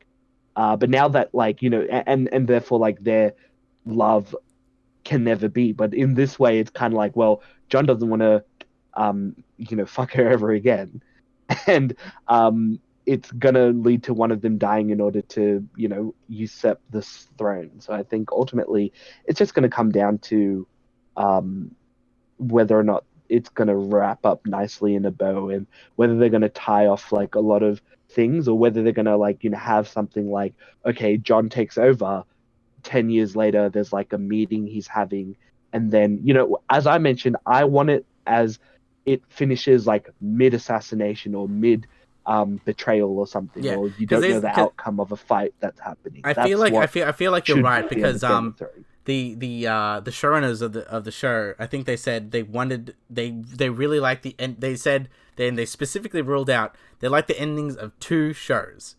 Okay. They like the endings of Breaking Bad, and they like the Hmm. ending of Sopranos. Sopranos, Now, right? The Sopranos, that one's a well-known ending because it ends with mystery and you will never know and you have to speculate for like for Although, all although time. I, although I will say, I think the showrunners officially did say that um, the character does get killed.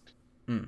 Um, but yeah, I get what you're saying. It's like like it's these things that is left. I think for me, it's got to be something like let's say there's somebody bowing to the king, and then they've got um, you know, uh, their entourage, but then there's like the night guards, like the guards that are like kind of assemble, and then there's like people behind those guards who kind of like pop out, and then it's like it kind of ends with like all these people getting out their blades and all the knights like reacting, pulling out their swords, and that's John's pulling out his sword and this guy rushing towards John. Like that's how it should end, Hmm. in my opinion. Or Like like, as in or they'll do even maybe a very subtle way of doing it, where like someone bows, but you see a close they up have a of like, knife in their hand. oh Yeah, yeah, they have like a close up of like a sword or something like that, where it's like it's very much telling like, oh, there's gonna be some sort of betrayal in the future, but you kind of won't see it. It's very open ended.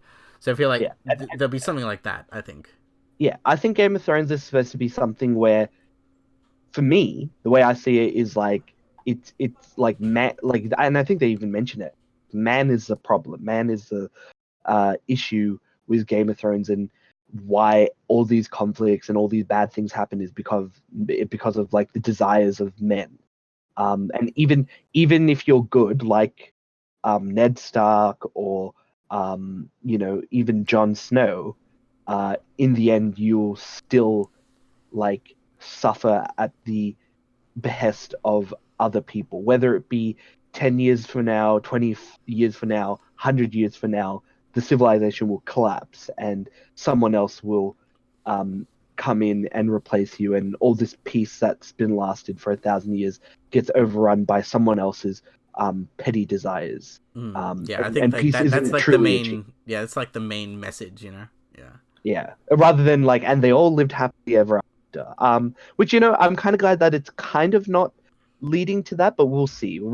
That'll be, I guess, And then the White for us to Walkers come out of speculate. nowhere again. Not the White Walkers. That thing. Like That just plot that saying. they resolved really quickly. Yeah, but But yeah, I guess that's Game of Thrones. yeah. I Until guess next week, the last one, until that yeah, spin off. 2 years we've been waiting. Hopefully they end it well? Question mark. You would hope. Speaking of things that were also kind of is getting delayed as of recently. They released the official trailer for the Sonic movie. Now, we're kind of a little bit late with this news, but I want to kind of just talk about it just because of how, I guess, ridiculous Well, the the Sonic fan trailer base is. is a little bit weird. Like the hardcore Sonic fan base. Yeah, I don't know if you've interacted with any of them, but they're a little bit odd. I haven't personally interacted. I've seen at a distance, just like there's a lot of crossover between like the Sonic fan community and I guess the furry community. And like there's the whole meme about Sonic original characters and stuff like that. I'm Or aware that of that meme with kind that of little stuff. kid. I forgot his name. Where he's like, Oh "You yeah, freaking yeah. fricks." You Yeah, freaking fricks. yeah. Yeah, yeah. Good Yeah, times. yeah, Yeah. yeah. Oh yeah, that guy's great. There was like I think he still uploads on YouTube, and there was like, yeah, he's much older and he's much like calm now. So I kind of like that. That he's kind of cemented in the history, and he kind of acknowledges it, but he doesn't like get beholden to it. He doesn't get upset. It's like, hey man, that's who I was back in the day. I'm someone different. I kind of really like I've that. changed. I've changed. But it is a great Yeah. meme. Yeah, the Sonic trailer. Ooh boy, is that like a quite a ridiculous thing. What were your thoughts about it? Um. Yeah. Are Like you the a Sonic first. fan? I'm not really. I'm one of those people where I didn't even like the old classic games. Where I'm like, these games aren't good. Yeah, like Sonic Mm, 1, 2, and 3, they're not good games. Like okay. Compared to Mario, it's not good either. Like the only like good thing that Sonic ever had was like Sonic 3. The music was composed by Michael Jackson or something like that, and the music's pretty Okay. good. Like aside from Yeah, that, yeah, you're like not wrong. I haven't really been that much of a fan. I've played quite a bit of the games, but I'm not like, yeah, man, Sonic forever. Mhm. So yeah, this trailer was very odd because I'm like, the first 10 seconds they play Gangsta's Paradise. I'm like, what? Why It though? is a very interesting song choice. The thing that I kind of find funny is as some people might know, I'm a really big fan of JoJo's Bizarre Adventure, and in the ending for that particular anime, they had "Freakin' You" by Jodeci, which is a very classic R&B song from the 90s, which is when part 5 or season 5 of JoJo's is kind of based around. And another song that people wanted for the ending for how they switch around the anime The opening and the OPs and all that. endings. Yeah, yeah. Yeah. Because they did have I forget the Australian group. But they did have like an Australian group, have one of their songs as the Savage Oh, Garden. Savage They Garden. had Yeah, yeah. they have Savage Garden, like one of their songs as the ending for part 4. And that kind of led to Savage Garden releasing a special edition of one of their greatest hits with like the main JoJo character on the front cover, which I thought was really cool. But one of the songs that people were requesting for was Gangsta's Paradise, because again in part 5 it's kind of based around the Italian mafia, Mm-hmm. um, and even the main character Jojo says he wants to be a gangster. So I kind of find it really funny that while JoJo's Bizarre Adventure didn't get Gangster's Paradise, weirdly enough Sonic did. Which makes no context, I guess, because I don't know how gangster he Yeah, is. I mean he has attitude. He's kind of Yeah, like yeah, we're doing that whole not '90s attitude okay. thing where he's got the shoes, like I'm too cool for you, bro, and like Okay, that whole thing. the the character in the trailer and the movie doesn't look like he has a lot of attitude. He kind of looks like not like the Sonic that we see in the video games. He kind of has like a smile, a smirk, and like he kind of has this kind of Gotta go fast, which he does say, you by know the way.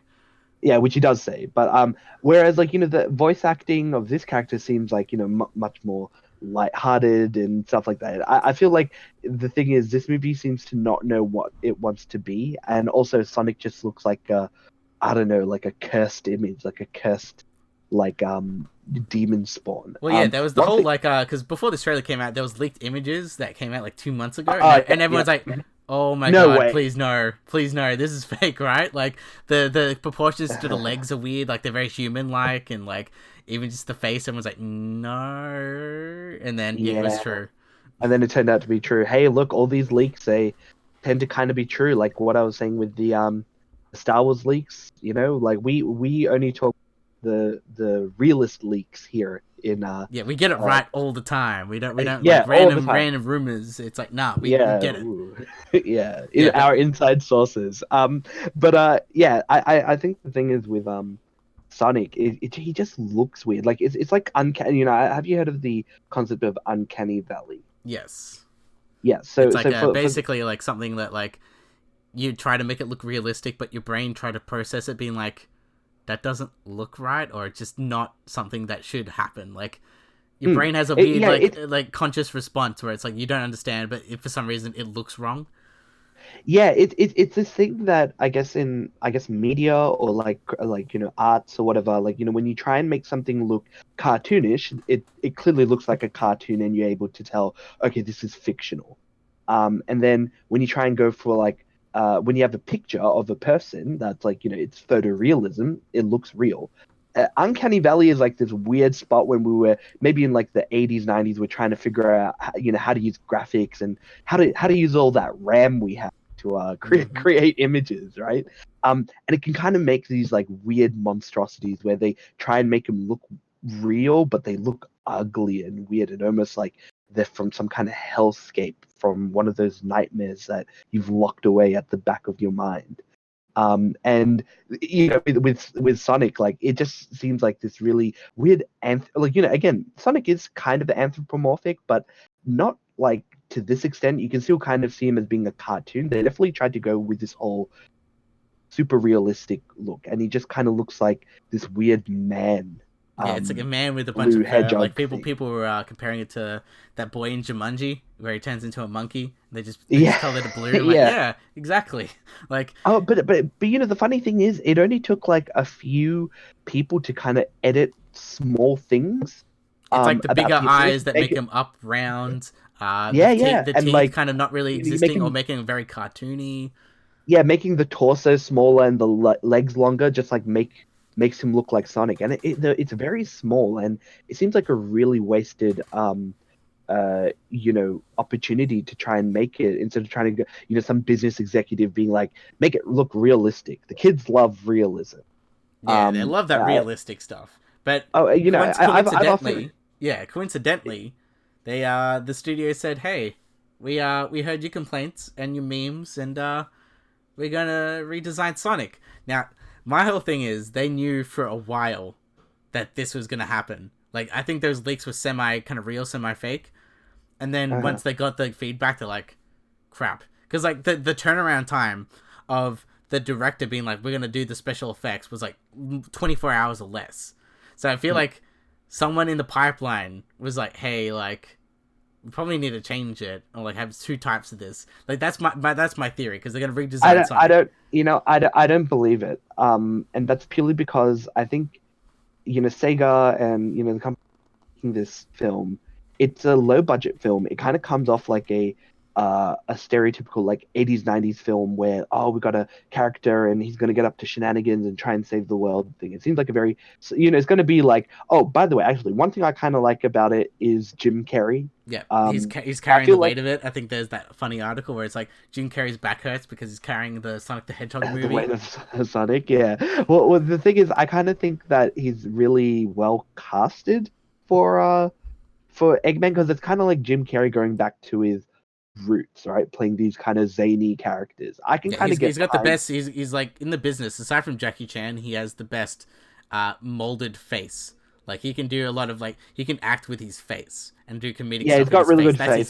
That's his prize thing, and I feel like his whole thing with like Dr. Eggman or Robotnik or whatever you want to call him. I, It's I like I it's think I perfect. think I think the character he plays is Dr. Robotnik, but we see flashes of this bold version of Jim Carrey with huge mustaches. I think that's supposed to be Eggman. Mm. Well, And my whole thing is it's like, like yeah, because like like there's that bit in the trailer where he like licks the hair and he gets electrocuted. Maybe there's some sort yeah. of weird thing where he transforms into it at some point. I don't know. Nah, I think because I think they've established in like Sonic lore that Eggman and Dr. Robotnik are two different characters.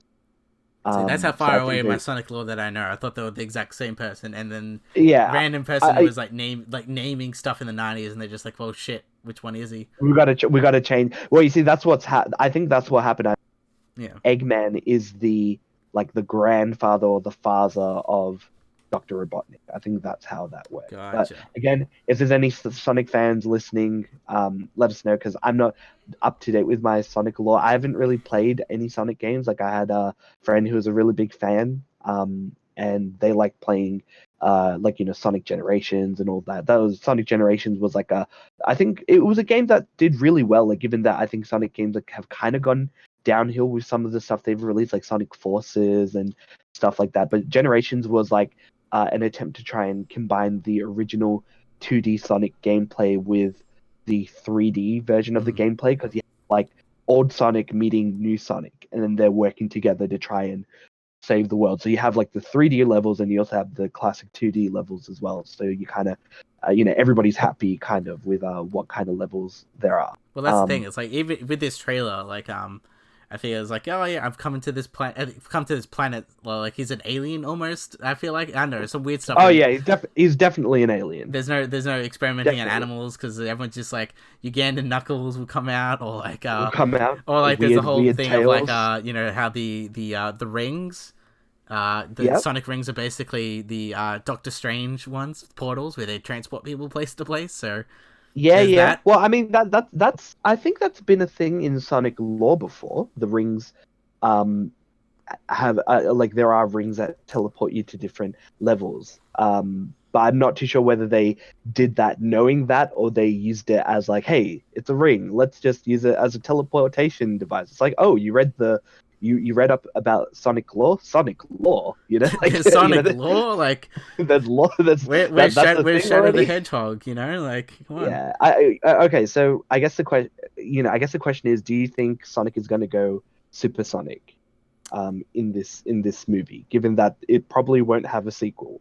I feel like they might do it as like a little like ditch effort type of thing. I feel like it's gonna be the end fight or something, and then all of a sudden he's gonna have like I don't know what the plot of this whole movie was gonna be. Either it's like hunting down like the emeralds or like doing something like that, but like he'll get the emeralds or with the power of friendship turn into like supersonic and then like defeat Eggman and then that'll be his superpower. Then it reverts back to normal. And then everyone lives happily Yeah, ever after, and this gets like a I definitely, 23% on Rotten Tomatoes, and no one talks about it ever again. I definitely think it's going to be, Dr. Robotnik does like he has a Chaos Emerald on our Earth, experiments with it, and Sonic gets transported to our world, Mm-hmm. and then he has to like save our world from Dr. Robotnik. I think that's got to be like some kind of plot. You know what? I did get I forget the actor in it, but there's like a police The James officer. Marsden, yeah, Yeah. I like the one scene where like they're waiting at the elevator and like Sonic talks in. They're like smuggling Sonic in, and like he says, they hear him and it's like, "Do you have a child in that bag?" It's like, "No, no, no." It's like, "Is your child in that bag?" And it's like, "No, no, no, it's not my child," or something like that. yeah, and I actually there's laughed that, at yeah, that. there's solid good moments like that. And I feel like this movie needed some sort of human conduit of being like, Oh, definitely. this is like what we're talking about and what we're doing, and yeah, But here's the thing. I fear that the movie, that it's once again it's one of those things where they're only showing the good parts in the trailer, and then in the actual movie itself all the everything else is padding and there's nothing too big in it. And on top of that, they even said, the director said, "Hey, we're gonna fix how Sonic looks. Got to fix fast." I kind of like that. But I don't think that will be enough to save this movie. They're gonna blow millions and millions of dollars. I don't think this was a planned advertisement. Because they genuinely thought this movie was gonna do, like how Sonic looked was good. Because I think a lot of criticisms for the Sonic trailer were taken down for copyright by, I think, UMG Media, Mm. under because people who view it, they would have the full trailer, and because it has Gangsta's Paradise in it, um, the company basically copyright strikes it because it's using copyrighted music. Mm-hmm. Um, and therefore, like, all the revenue for it. But the thing is, I think there was like a bit of a pattern where only negative criticisms for the movie were being copyright struck. Oh, good. And even Can't wait to give and you copyright struck, guys. It's like, well, we're not actually. Well, we're reviewing the what is it? We're talking about it. We're not watching the trailer, yeah, yeah. because even people who played the trailer and the trailer was silent, we're still getting copyright struck. So, just to keep that particular thing in A mind. little bit Wear spicy. your Yeah. tinfoil, wear your tinfoil hat. As I say that, but yeah, I mean, look, it's interesting, and I guess, like, if you're a Sonic fan, maybe it might be cool. I am not super interested in watching it unless, like, I don't know, like, maybe, like, I hear there's good things. But I mean, Yeah. I also didn't watch Solo, so Yeah. or It took you a long time to do. Yeah. yeah. I look. Here's the thing. I'm not really interested. After, especially last year, I watched a lot of bad movies last year, and a lot of those movies were bad because I went and watched them because I thought, oh, hey, maybe this might be good, right? And then you were Uh, disappointed. and then I was disappointed. So I'm definitely holding my breath and not letting go of my cash until there's actual good movies around. Yeah. But speaking of animated movies, Mm-hmm. you recently watched Detective Pikachu. Yes, I did. Um, yeah. My childhood dream of seeing live action Pokemon with humans is kind of realized, and it's kind of odd. Um, but yeah, Okay. the basic of Tell me about it. the basic premise of this movie is that one of the boys, one boy, he is kind of estranged with Pokemon. He doesn't like Pokemon because his dad he's kind of has family issues. Like, his dad kind of left him when he was really young, and he's basically a detective, his dad, and has a Pokemon partner, and so he thinks that his dad cares about Pokemon more than him. So he basically lives with his grandma and things like that. His mother passed away when he was really young, so he has this, like, kind of searing hate for Pokemon almost. And then he basically goes to this town. I forgot the name of the town, but basically it's a town where humans and Pokemon work together. So instead of being like, because the whole premise of the thing is like, there's no battles in this town. No one captures any person in this town. Like, Pokemon are free to live with humans in unison and kind of work together. So they do a really cool job of establishing the world when it comes to that stuff. When it comes to this Hmm. city that they kind of live in. And it just shows briefly of, like, how the outside world looks like, where it kind of really interests me because I want to see more of it. Is the whole capturing Pokemon as well as training them. They Hmm. show it very briefly in the movie, but I'm like, I want to see more of that, and I feel like in the future they'll probably do something like that with future Pokemon movies, which obviously will happen. But yeah, basically he finds this Pikachu. For some reason they can talk, because if you don't know about Pokemon, They usually can't talk. yeah, Yeah. they can't talk to humans and Do vice do all versa. the do all the Pokemon talk in the movie? No, it's only No. Pikachu that talks, like, as a Okay. human. Everyone else is, Pikachu, or like Okay. Charmander. Yeah, Is that is type of is stuff. there any so can the Detective Pikachu, can he talk with Pokemon? No, so No. it's Okay. very much like the anime almost, where it's like Ah. you have no idea what they're saying, but I think with the how they express it, like that, I think that's why like the Pokemon Well, anime no, is but kind of okay, because it's like, even you can see if Pikachu's angry or sad the way they deliver the line of Pikachu. but in the anime, like for example, like Meowth, who's a talking Meowth, Hmm. a talking cat like Pokemon. For anyone who doesn't know what Pokemon is, been living under, right?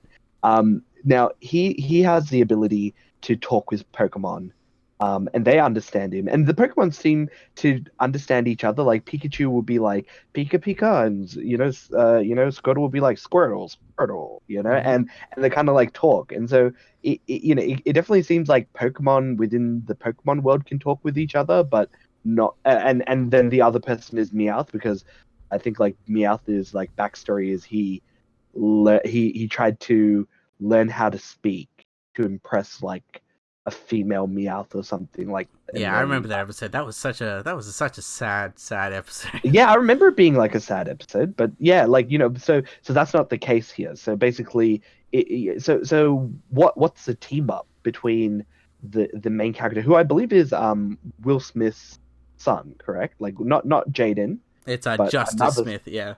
And Yeah. it like because I didn't know that, but I'm like I like the Justice Smith. I'm like okay, and then like you can see that he kind of looks like Will Smith. Like he very much is Mhm. like yeah, you look like Will Smith. Like he's got the kind of semi same facial features. I would say he doesn't have the same charisma as Will Smith. I feel like Yeah.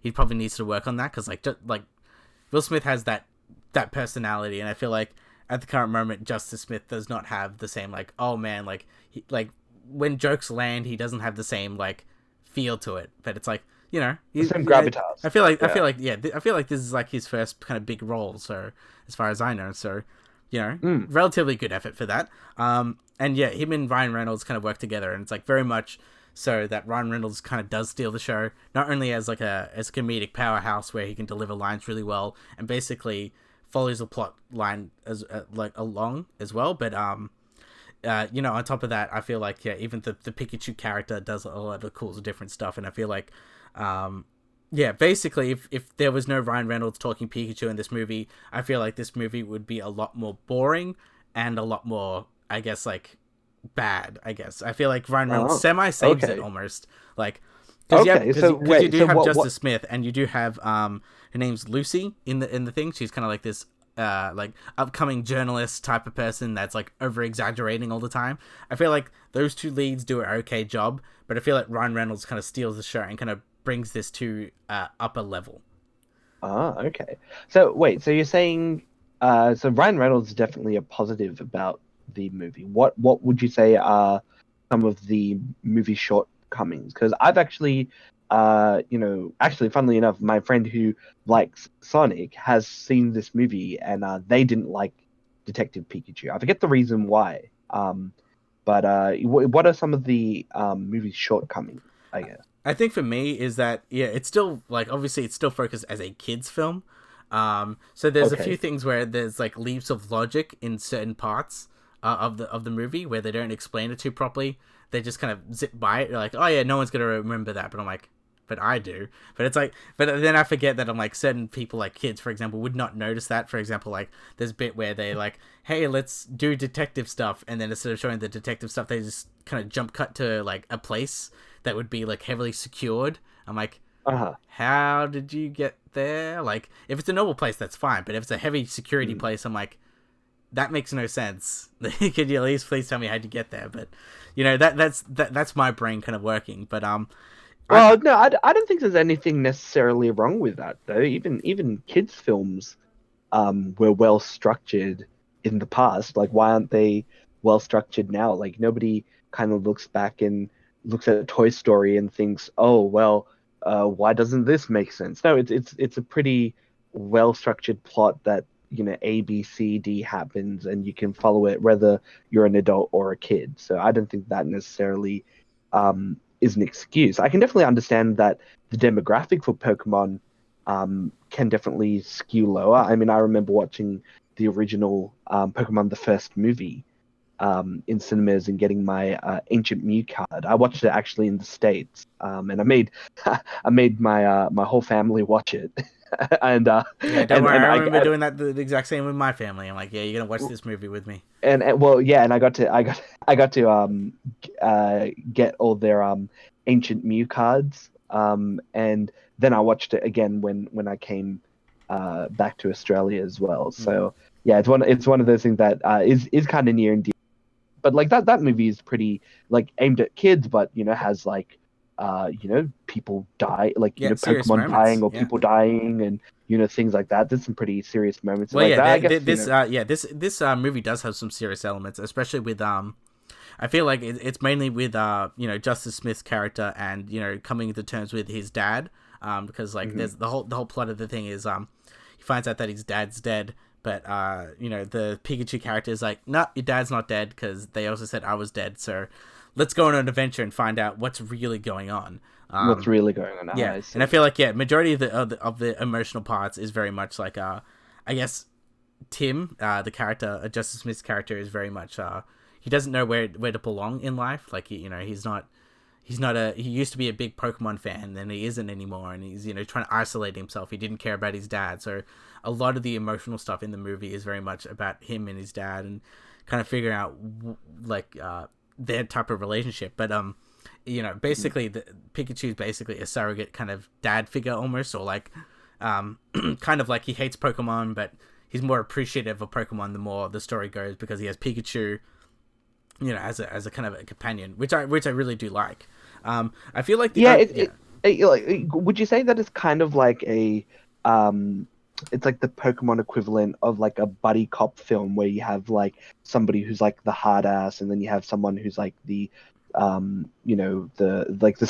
straight guy, and then the funny guy kind of thing. Like maybe Justice is kind of like the straight man to Ryan Reynolds, Pikachu's like funny guy who's trying to like be a detective, I Mm. guess. Yeah, yeah. Is a detective correct? Yeah, yeah, it's Detective Pikachu, and Yeah. yeah, he does that kind of thing, and like let's be honest here, this film is more or less like the structure of the film is very by the numbers. Like obviously, it's like we Mm. got a case, we got a plot line that fizzles out, but later on we realize that that's like an important key part of things. We're gonna investigate something bad happens. Like it's obviously like the plot is very by the numbers, but I feel like it's over accentuated because of the Pokemon aspect of it, and I feel like I'd say part of the positive aspects of this, like you could see, it's just because you want to see like live action Pokemon for the first time, and like even on that, I feel like it was pretty well done.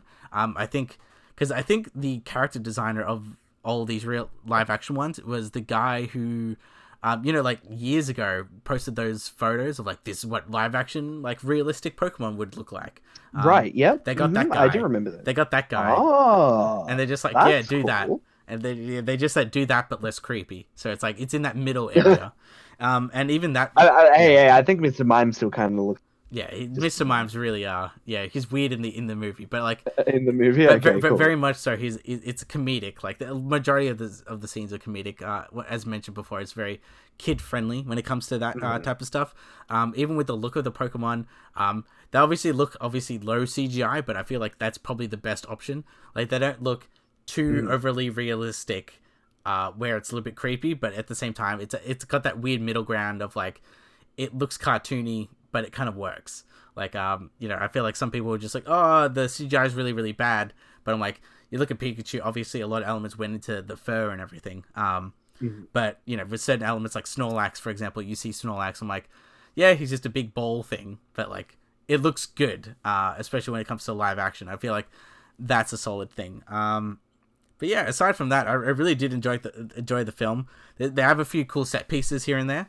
And yeah, I just kind of like how the story kind of goes through like there's a few things where it's obviously like you can probably guess the bad guy from ages away type of thing, but it does keep you like semi guessing. And it makes me really excited for a possible sequel in the Detective Pikachu series, but not only that, but just kind of in the Pokemon world, because I was mentioning before, that they show a little bit of brief like Pokemon training, fighting, and I do want to see more of the adventuring, capturing Pokemon, trading Pokemon, kind of tournament type of side of things. Because they touch on it, I'm like, this is really cool, and yeah, I'd like to see more of that kind of go into play. Not to mention, by the way, this movie is actually canon to the anime. Um, and Oh, I'm like, okay, okay. then you touched on it. That's very interesting. Like, yeah, Like it's canon because there are characters that appear from the anime in the movie. Yeah, I don't think it's really a spoiler to say, but because it's in the first 5 minutes. Let's face it, it's Ash, isn't it? No, it's not Ash. It's not Ash. No? Oh, No, okay. It's Gary. it's Mewtwo. And because it I basically mean, yeah, does that okay? Does that make it canon though? yes, because of one singular line. Because because Okay. Mewtwo is an experiment from like Giovanni and all that stuff. Mm-hmm. That's how he got created. And basically there's new people basically captured Mewtwo. These people captured Mewtwo and doing experiments on him as well. And I think there's a throwaway line, but I think if you know the anime, it makes sense. It was like, yeah, we caught Mewtwo after 23 years after the incident. I'm like, and Okay. or something along those lines. I'm like, yeah, that has to be relating to the anime, right? Like, so I found it very, very interesting. Where I'm like, it's set in the same world. I would say, and yeah, and I feel like after this, I feel like we should move away from Mewtwo as being a plot device because I feel like not only just in the live action sense, but I feel like for like a lot of media, like the first Pokemon movie to I think the fourth Pokemon movie to like a lot of different stuff, Mewtwo seems to be a big plot device of like a man-made Pokemon, and I feel like we Mm-hmm. need to move away from that and do something else with a different villain or something like that. But like, it's very hard to do a villain in the Pokemon world. It's like people try to steal I Pokemon. Yeah, I think look again with Pokemon. There's like in order to kind of grab people to watch it, you have to kind of you have to get the established fans first. And I think going with nostalgia, using Pikachu as the main character, and having Mewtwo in it, having more of the original one, within every Pokemon game, I think there's a disproportionate amount of the original 150 in those games versus like Pokemon, like you wouldn't find Gen 3 Pokemon scattered throughout Gen 5 Pokemon as much as you would Gen 1 Pokemon, if that. Yeah, the most There's iconic, I definitely, would say, and like even yeah, just for and hardcore fans, that's the one that they remember. yeah, exactly. I mean, look at the release of Pokemon. Uh, I guess Let's Go Pikachu and Let's Go Eevee. Like those are remakes Or of even Pokemon the Go, original like classic. Pokemon Yeah, Go. Pokemon Go. Yeah, Yeah, you that had the focused original 100% 150 on those again. original. Yeah, exactly. And so, if you want to kind of grab people, and maybe if this movie has sequel potential, I don't know. You tell me. You want to kind of get people, hit the ball running with the original Pokemon. Although I'm very aware that there are newer Pokemon in this movie. I think in order to, kind of capture people, you want to get that like original 150 that people recognize. Hey, I know that's a Charizard, and that's a Mr. Mime. Yeah, That's what you want people to kind of go watch first. yeah, like and they Um, do and really cool, interesting stuff with the I guess like Gen 3, I think 3 and 4 they more introduced. Not many Gen 2, but those are random things that I was kind of glimpsed around. But yeah, I feel like not only does because I think it's making quite a bit of money, which is pretty good. Reviews are like average-ish, probably around that 7 mark, and that's where I kind of put this movie like a 7.5.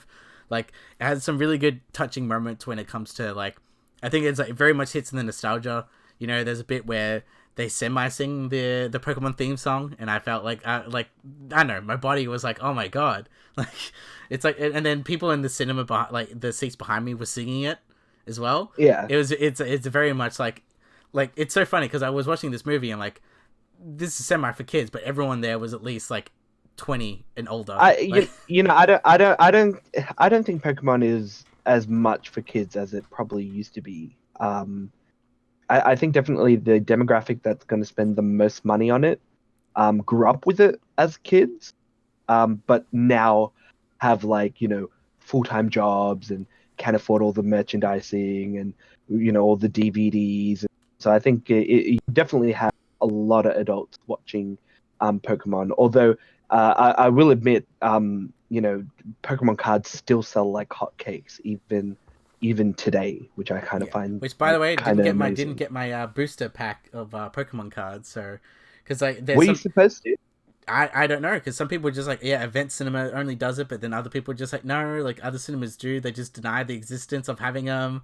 Like there's all these like, because I follow like a Ah, Pokemon group on Facebook, and they're just like, I have all yeah. these cards. You're like, where'd you get it from these people? I'm like, oh, what the hell? They didn't give me any. So I feel like Uh, the Pokemon card scandal is very mismanaged, you would say. But like well, I mean, I think the thing is maybe they just didn't predict the, how many free cards and how many people are gonna watch it. I definitely remember, like, in the original movies, you used to get a card, right? You used to get an ancient Mew or this legendary Zapdos or something when you watch this particular movie. But giving a whole pack, like, I guess they don't want to give him anything too special, yeah, right? I suppose that's why Um, people are saying like scalpers are already putting it up really high, but everyone's just like, yeah, like even the ancient Mew like card from like the '90s isn't really worth that much because there were so many of them, and people are basically just saying if it doesn't have that little sticker that says promo on it, because you can buy the original mm, pack, a thing you can just buy it off. It's not really rare. But that's my take on it because people are just like, yeah, whatever. I just want it because it brings me back to the childhood times, like because I remember having one as well. I didn't see the Yu-Gi-Oh movie, but I did hear people got cards for that as well.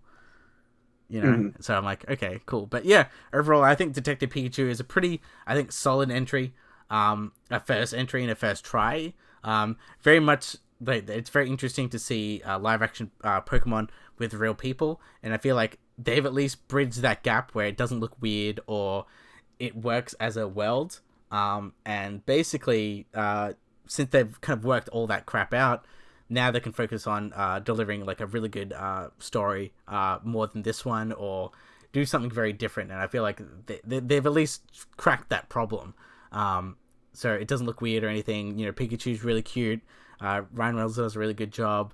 And mm. yeah, I think this thing is yeah, I think it's dethroned Endgame basically for grossing of the weekend, which makes sense. Oh, okay. It's Pokemon. I guess that's pretty. Yeah, I guess it is Pokemon. Did it get released at the same time worldwide?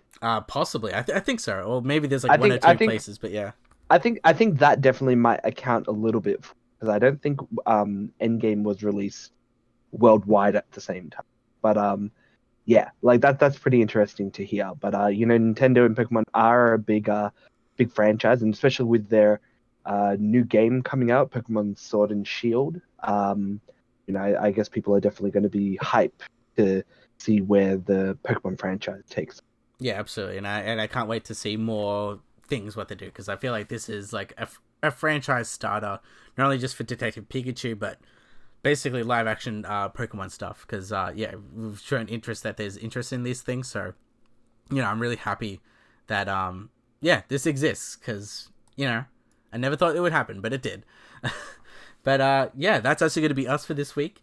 Remember, you can always listen to us on Stitcher, Libsyn, iTunes, and live streaming on YouTube on our Marketing Movies channel. So until next time, Henry Cavill still our Superman. So see you Uh, guys. Gotcha.